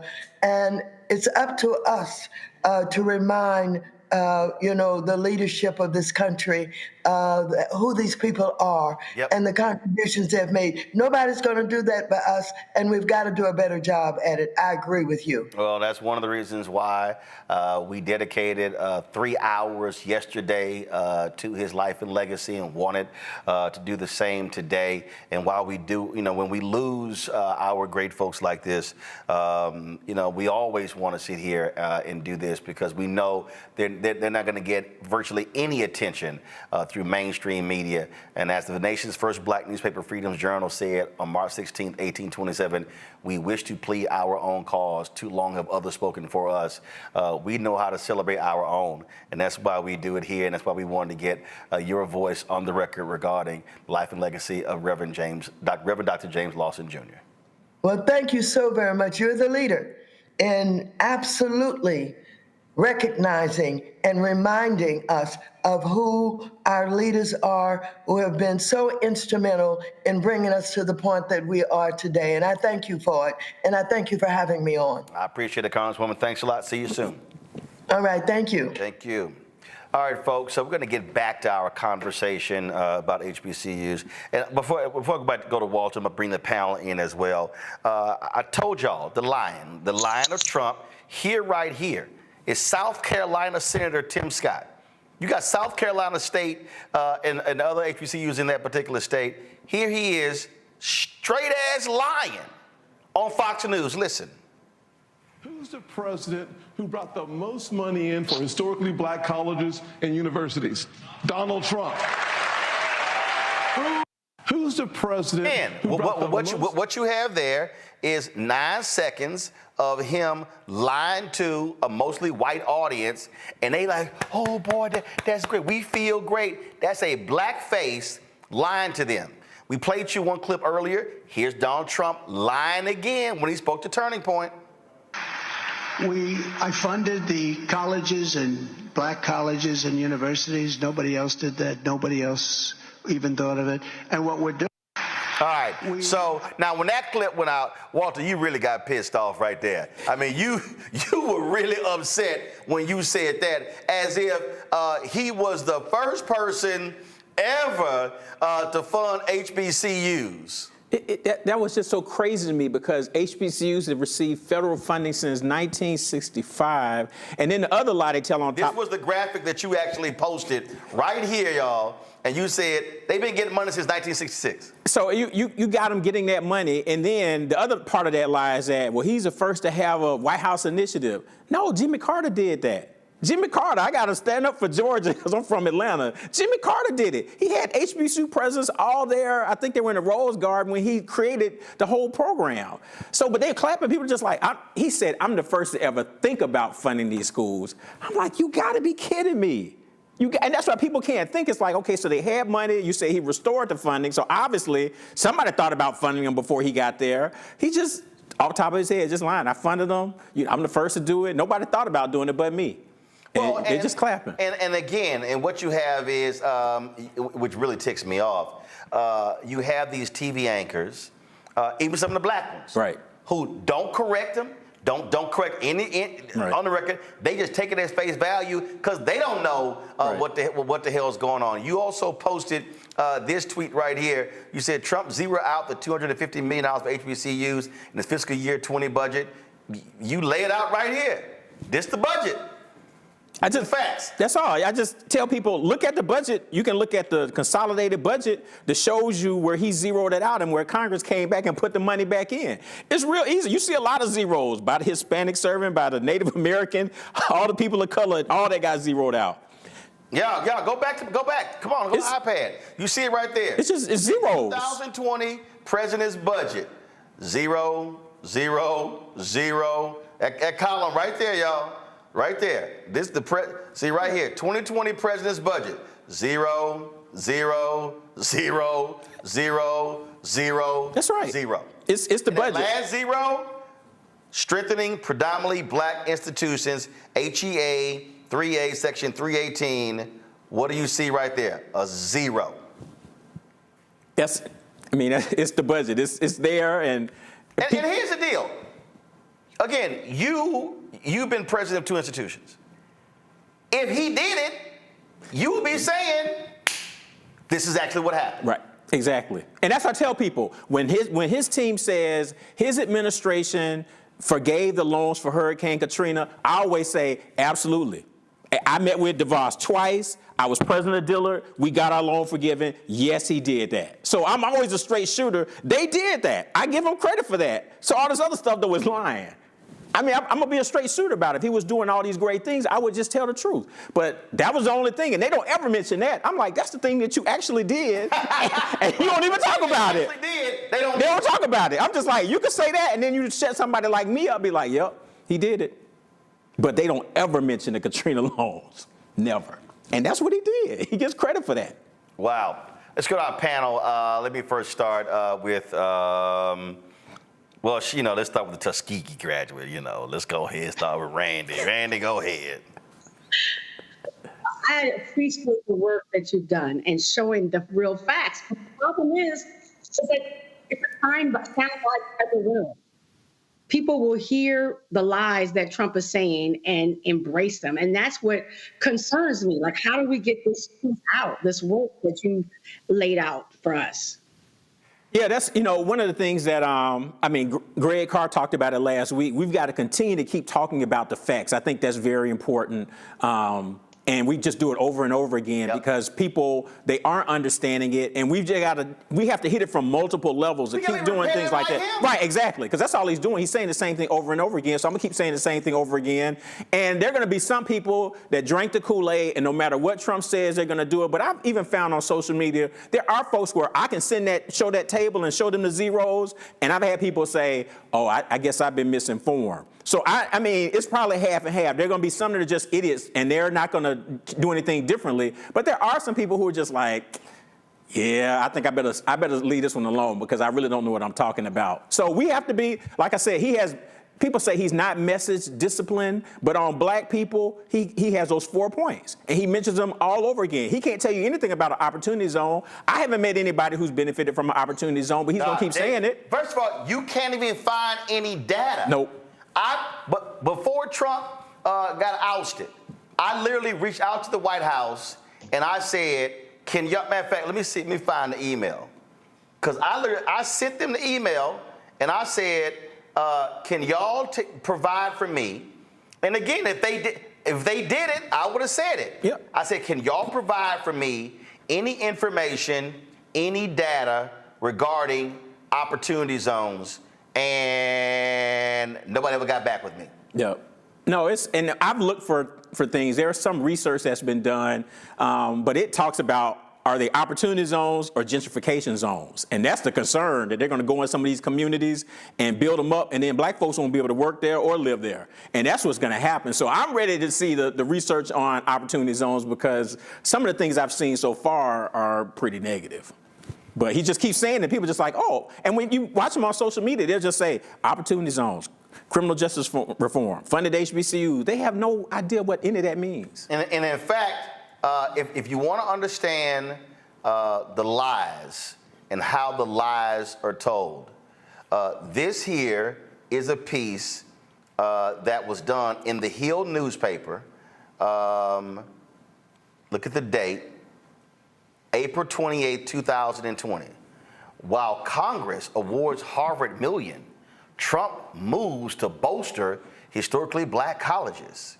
And so he sits there and he's all smiling, signing the executive order. And in this particular piece here, it's talking about exactly, and so this guy's writing all these different things, and, what's going on and what they're doing.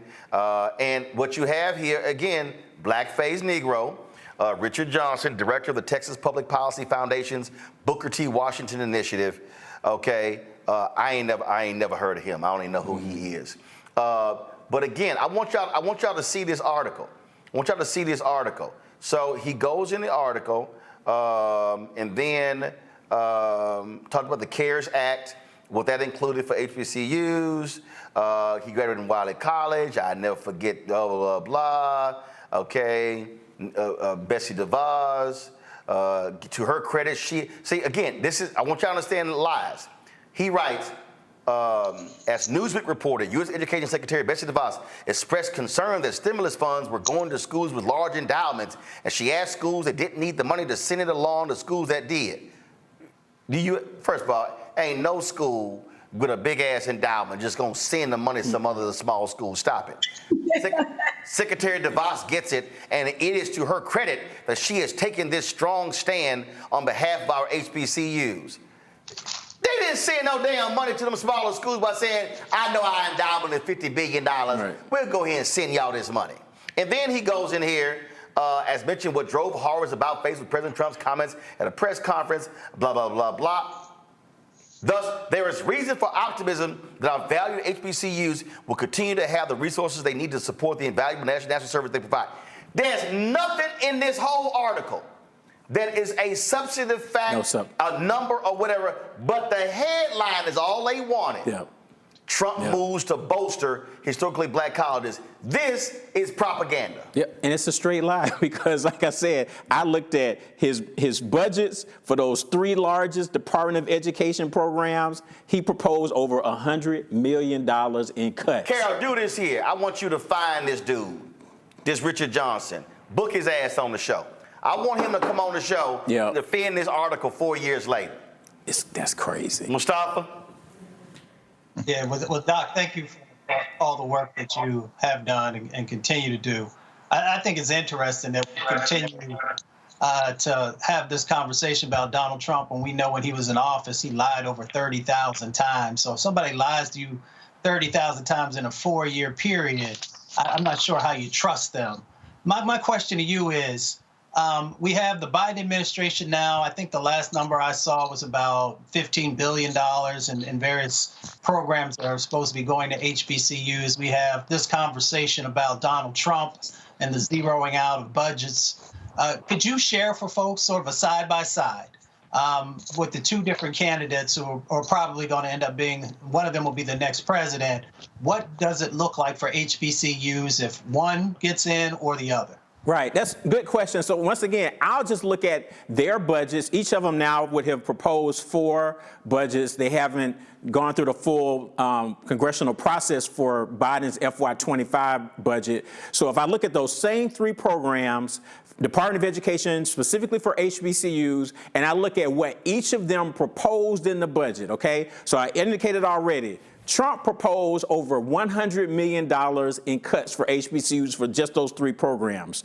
Biden in 4 years has proposed $352 million for HBCUs. We've seen nothing like, he's been coming hard saying, I'm really pushing the envelope, and even I think some of the House Democrats, because there's an article saying they cut HBCU funding, $30 billion. Okay, I was like, no.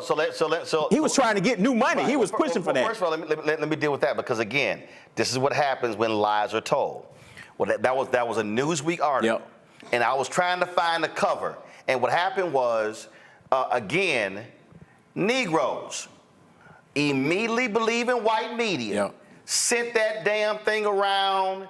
I saw folk posting it on their social media, and there were several, I'm talking about black activists, pastors, and others, and there were several people, I hit their ass, I said, take that shit down. Because what they did was they extrapolated when he was campaigning, right, he announced what he wanted to do for HBCUs and Hispanic serving institutions. I went and found the actual document. Yeah. Then, when he gets in, they forget that first massive bill was like a $10 trillion bill. Right. Okay. They were like, yeah, we ain't funding that. So it go from 10 to 5 to 2.5. Right. That sucker just start going down. I mean, it was like 10. It was a huge number. Yeah. Okay. It started going down. So some stuff get cut in the bill. All right. And so then you eventually get the bill. The bill never even got passed. Right. Then it got reworked as well. So they took that and said, oh, well, because here's what in the bill. Oh, he's cutting HBCU funding. No, that was a prop. It was a promise during the campaign. It wasn't actually real money. It wasn't even in the budget. Right. That's what they did. Right. No, that's what they did. People didn't read that. They don't read any of the articles. They looked at the headline, and that was one of the ones I went and broke down. I was like, first of all, you got a girl who just out of college. She went to Maryland. She don't know nothing about black folks in HBCUs. No. And she and didn't interview no black people for the article. No. Then none. NBC News has some young Latina woman see that article, and I eviscerated her on the show and social media. She sees the article. She does a story.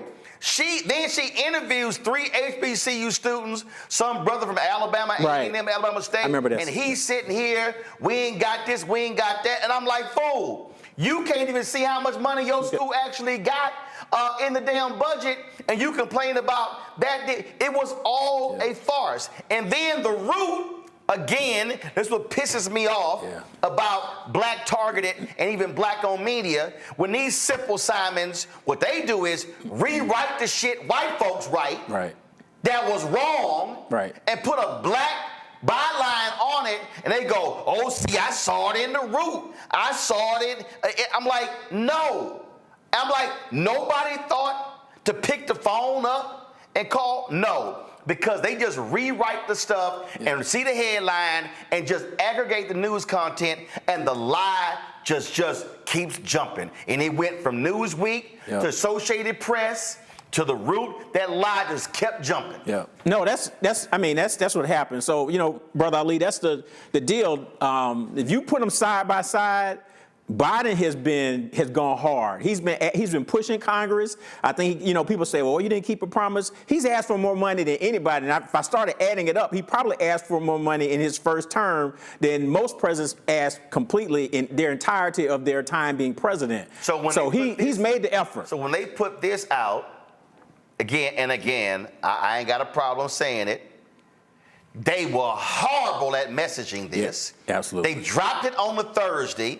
Then on Friday, the DOJ announced the schedule for marijuana. There were like 3 or 4 posts on the Biden Twitter feed and the Harris Twitter feed about marijuana, and only one on this. And we had a brother who used to work at the White House on talking about, well, I'm sure they got it to all the HBCU blogs. I was like, no, they didn't. And so this is the reality. Go back to it. $16 billion. Yep. And let me be clear. Donald Trump's people cannot show you a document like this that comes near that amount. So when they say he funded, when you have old mushmouth Tim Scott, he funded more than that, it's a straight ass lie. Yeah. No, it's not a comparison. Like his biggest numbers, Trump would have been from CARES Act, because one of them was done during his term, but then 2 were done under Biden, and they were bigger. So that's going to be his biggest thing. But once again, he tried to cut. I just keep reminding people, look at all of his budgets, and you look at all those zeros, and you'll see. That's the real deal. Hold up, but before I go to, and again, the reason we're doing this segment, y'all, is because I want y'all to share this. I want you to spread it around. I want you to post it. And so we're showing you actual documents. So you just heard Walter say the CARES Act 1. This is the spreadsheet that was sent to me from Congressman Jim Clyburn that came from the Department of Education. What y'all will see right here, you had forgiveness, CARES Act 1. Now, CARES Act 1 was under Trump, right? So y'all see right here, this column right here is CARES Act 1. Y'all see it. So we scroll on down, scroll on down, scroll on down. You see all the amounts, and then what you see is under CARES Act 1, when you get to the bottom, it was $352.7 million under CARES Act 1. Now, if I slide over here, now I see CARES Act 2. Now, I want y'all to see. Now, again, for everybody at home, y'all, this is the actual spreadsheet. In case y'all think I'm lying, here are the schools. Starting with Alabama A&M, going all the way down to all these schools. Then you got Dillard right there. Walter was there. Keep going. All the HBCUs. These are all the schools, y'all. You see, there's right there, there's Randy's Tuskegee, there's Texas Southern University, go all the way down, and the bottom, Xavier, you see, source, Department of Education. Now let me go back on up here for the folk out there who can't keep up, okay? Right here, CARES Act 1, side by side, CARES Act 2. So, CARES Act 1, Walter, was Trump. CARES Act 2 was Biden. Right. Right? Yeah. I want y'all to see the numbers right here. Based upon right now, y'all, for every school under the CARES Act, this is a side-by-side comparison. Left, CARES Act 1, Trump. CARES Act 2, Biden-Harris. Trump-Pence, Biden-Harris. So far, I don't see a single category where HBCUs got more money, these specific HBCUs got more money under Trump than they did under Biden. And y'all, this is a side by side. You see 13 million for this school under Trump, 26 million for this school under Biden. And Roland, real quick, the difference between Trump and Biden, you look and see funding pot for Trump for all institutions. This is the money so it's more money, and it's just for HBCUs and MSIs. So on the CARES Act, that first one is everybody all in there. So our amount that that's what we got out of that. That was out of the broader pot. So now they pull that pot out a little bit, and you can see the money. So the difference really stands out because they're letting you know this is exactly what we did for your institutions. It's much more money, but they're making that highlight, which is good in that document, to say, we separate this out to show you this is what we did specifically. So right here, $352.7 million under Trump, $575.5 million under Biden. So even if you just take that category, Tim Scott and Donald Trump are lying. Right.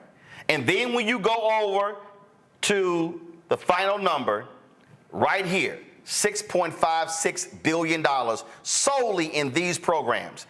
And these programs here, and this is the stuff y'all Newsweek didn't bother to go get.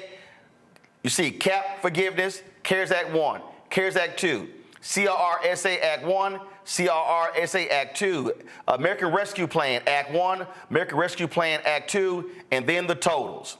And just so y'all see, so that first, you see right over here, y'all, Alabama A&M, you see that number right there? They got $207 million. The next Alabama school, $232 million. You keep going down. You see how much the schools got. You see what they got. Who is that got 300 and Florida A&M. All y'all Rattlers got $307.2 million. You keep going down, 184, 112. But here's also something before I go to Joe. I got to show y'all this here because here's something else that I think is really important that jumps out that folk don't want to deal with. This right here, y'all. In this graphic right here, they show state appropriations. So go to my iPad. So you see right here, fiscal year 2020, Alabama A&M got $46.7 million from Alabama.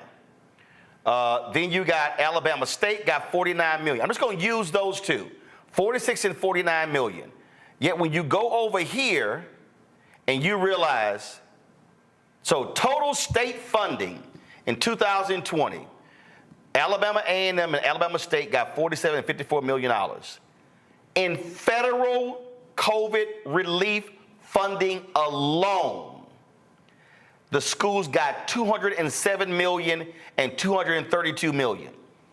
That means in federal funding, federal COVID funding alone, those two Alabama colleges got 4 times as much money from the federal government than Alabama gave them in funding. 4 times as much money. So when you sit, and so we'll just go down over here. So you take Florida A&M.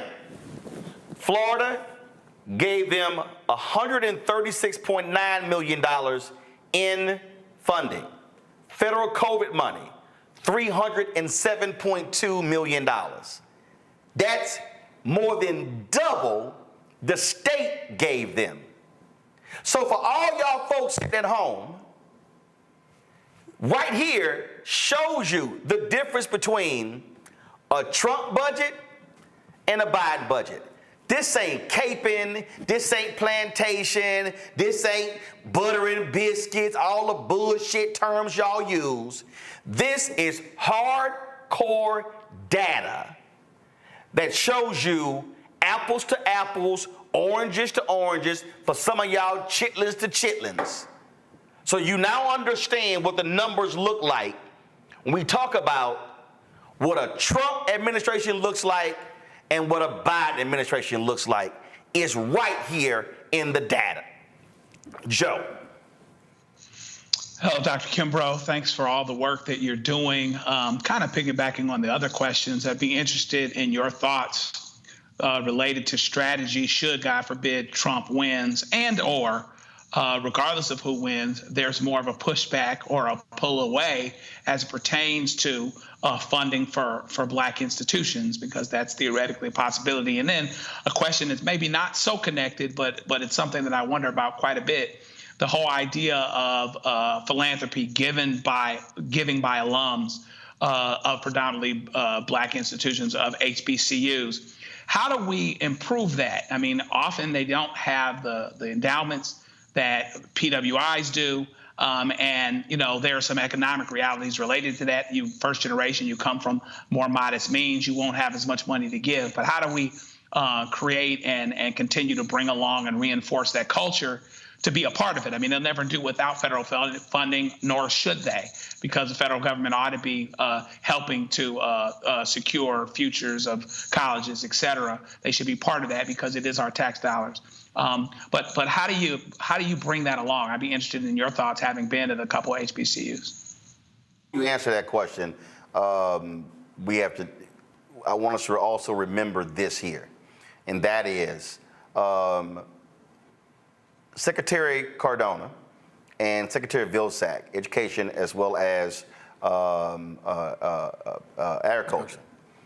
They sent letters to 16 states based upon research that was done by another group that shows that that land grant HBCUs, Florida A&M, Prairie View A&M, North Carolina A&T, and others, were cheated out of $12 billion in funding. Go to my iPad. These 16 governors received letters. Alabama, Arkansas, Florida, Georgia, Kentucky, Louisiana, Maryland, Mississippi, Missouri, North Carolina, Oklahoma, South Carolina, Tennessee, Texas, Virginia, West Virginia. There are HBCU land grant institutions in 18 states, Delaware and Ohio, have equitably funded their respective universities. Okay? Based upon the research, that these schools, now mind you, this is only for a certain period.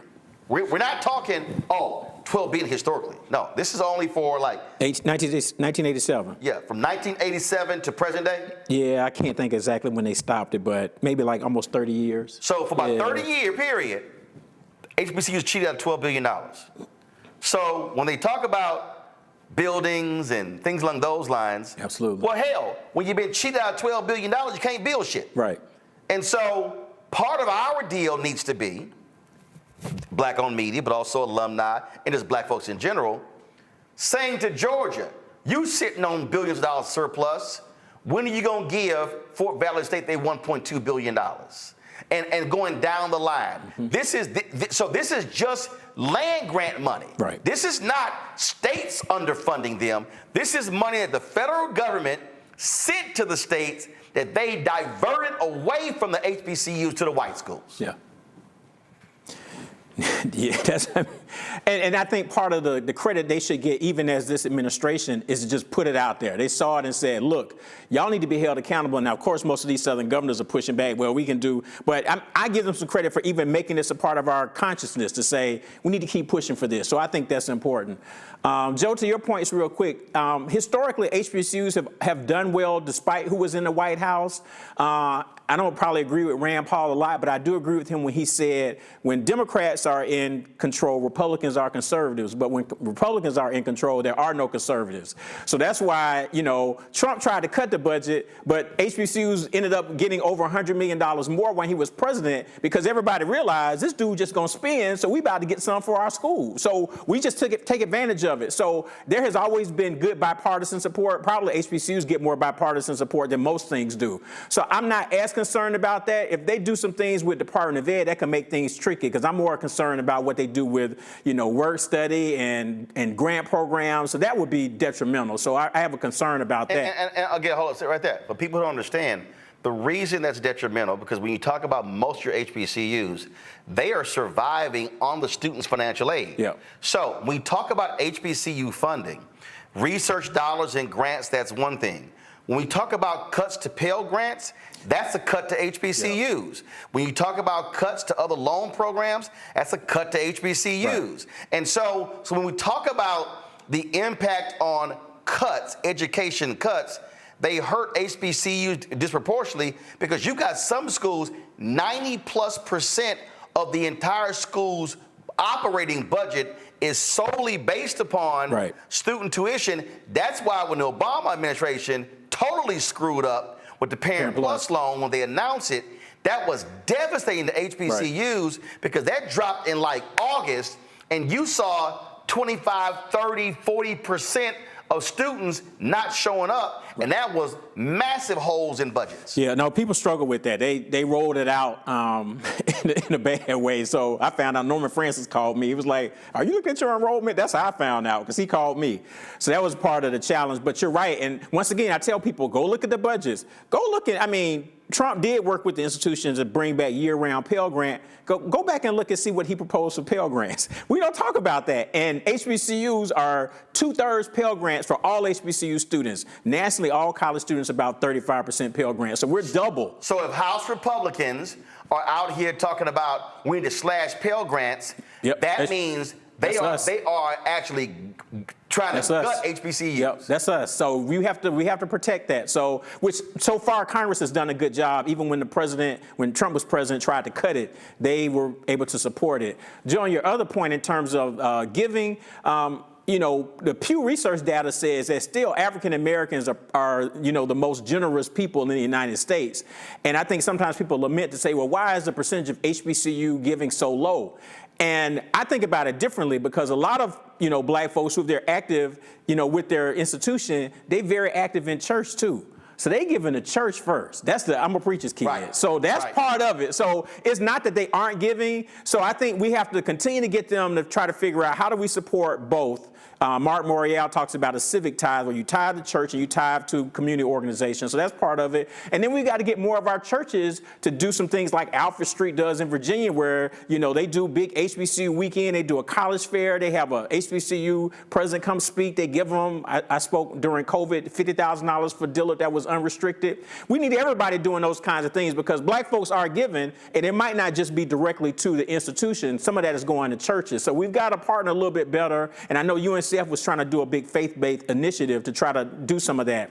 So, but we still can do a better job in terms of improving those rates. When I was at Dillard, our alumni giving rate was only 4%, but right before COVID, we got to 23%. So there is some margins that we can move that to, but we've got to have other partnerships. But also, I want us to also recognize that when we are fighting, when you're fighting on behalf of the Fearless Fund, when you're fighting on behalf, when you're fighting with the stuff that Randy is doing in terms of battling these companies with DEI, black giving is directly impacted by black earning. And when you have a black college graduate who's earning on average less than a white high school graduate, then black people having more student loan debt than anybody else, all of those things has an impact on black giving.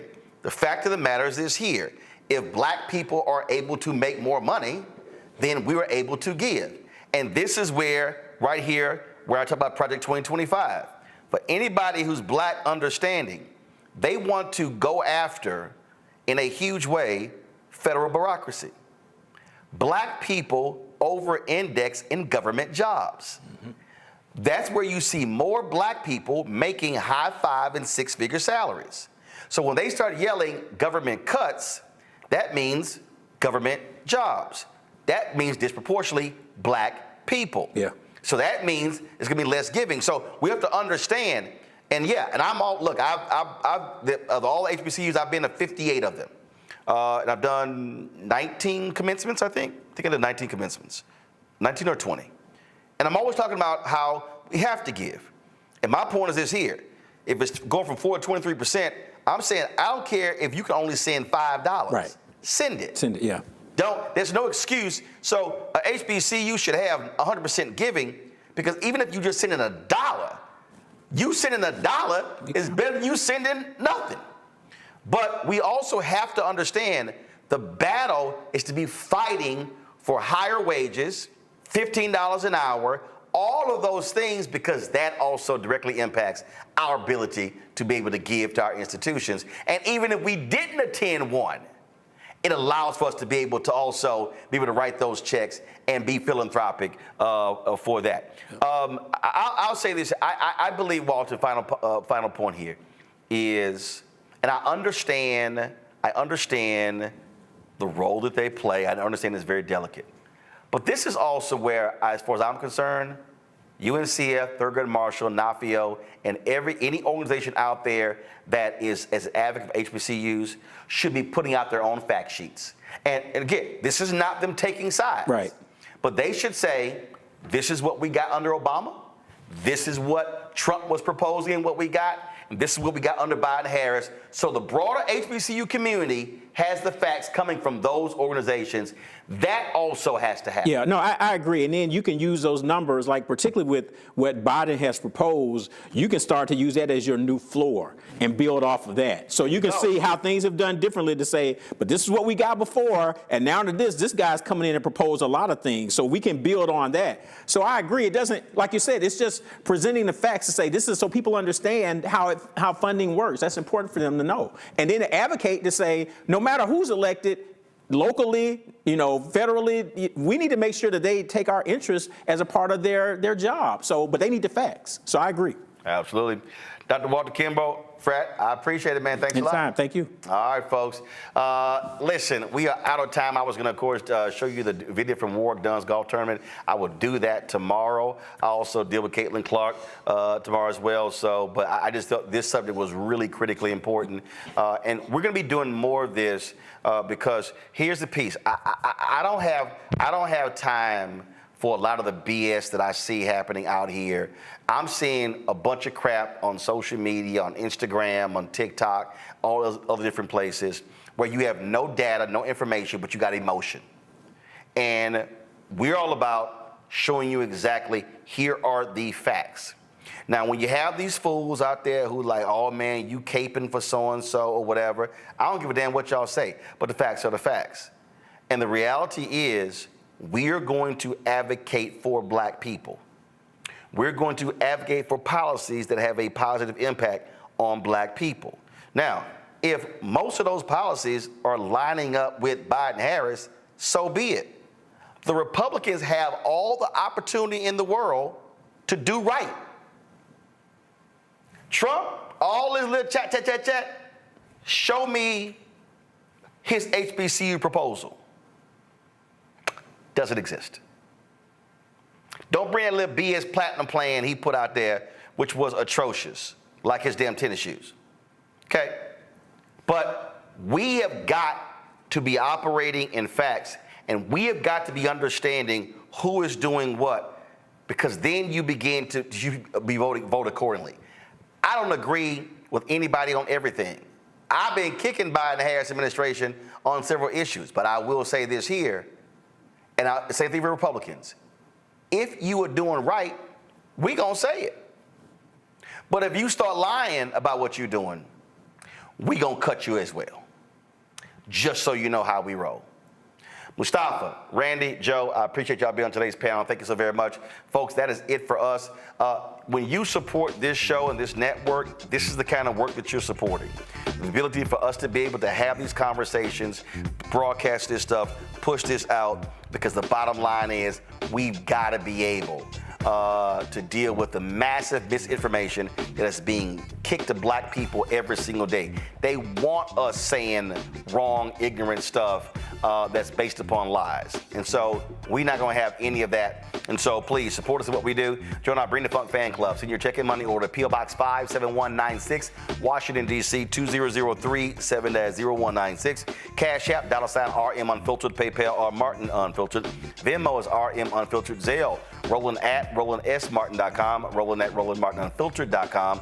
Download the Black Star Network app, Apple phone, Android phone, Apple TV, Android TV, Roku, Amazon Fire TV, Xbox One, Samsung Smart TV. And I want y'all to get a copy of my book, White Fear, How the Browning of America is Making White Folks Lose Their Minds. And let me do this here real quick here, y'all.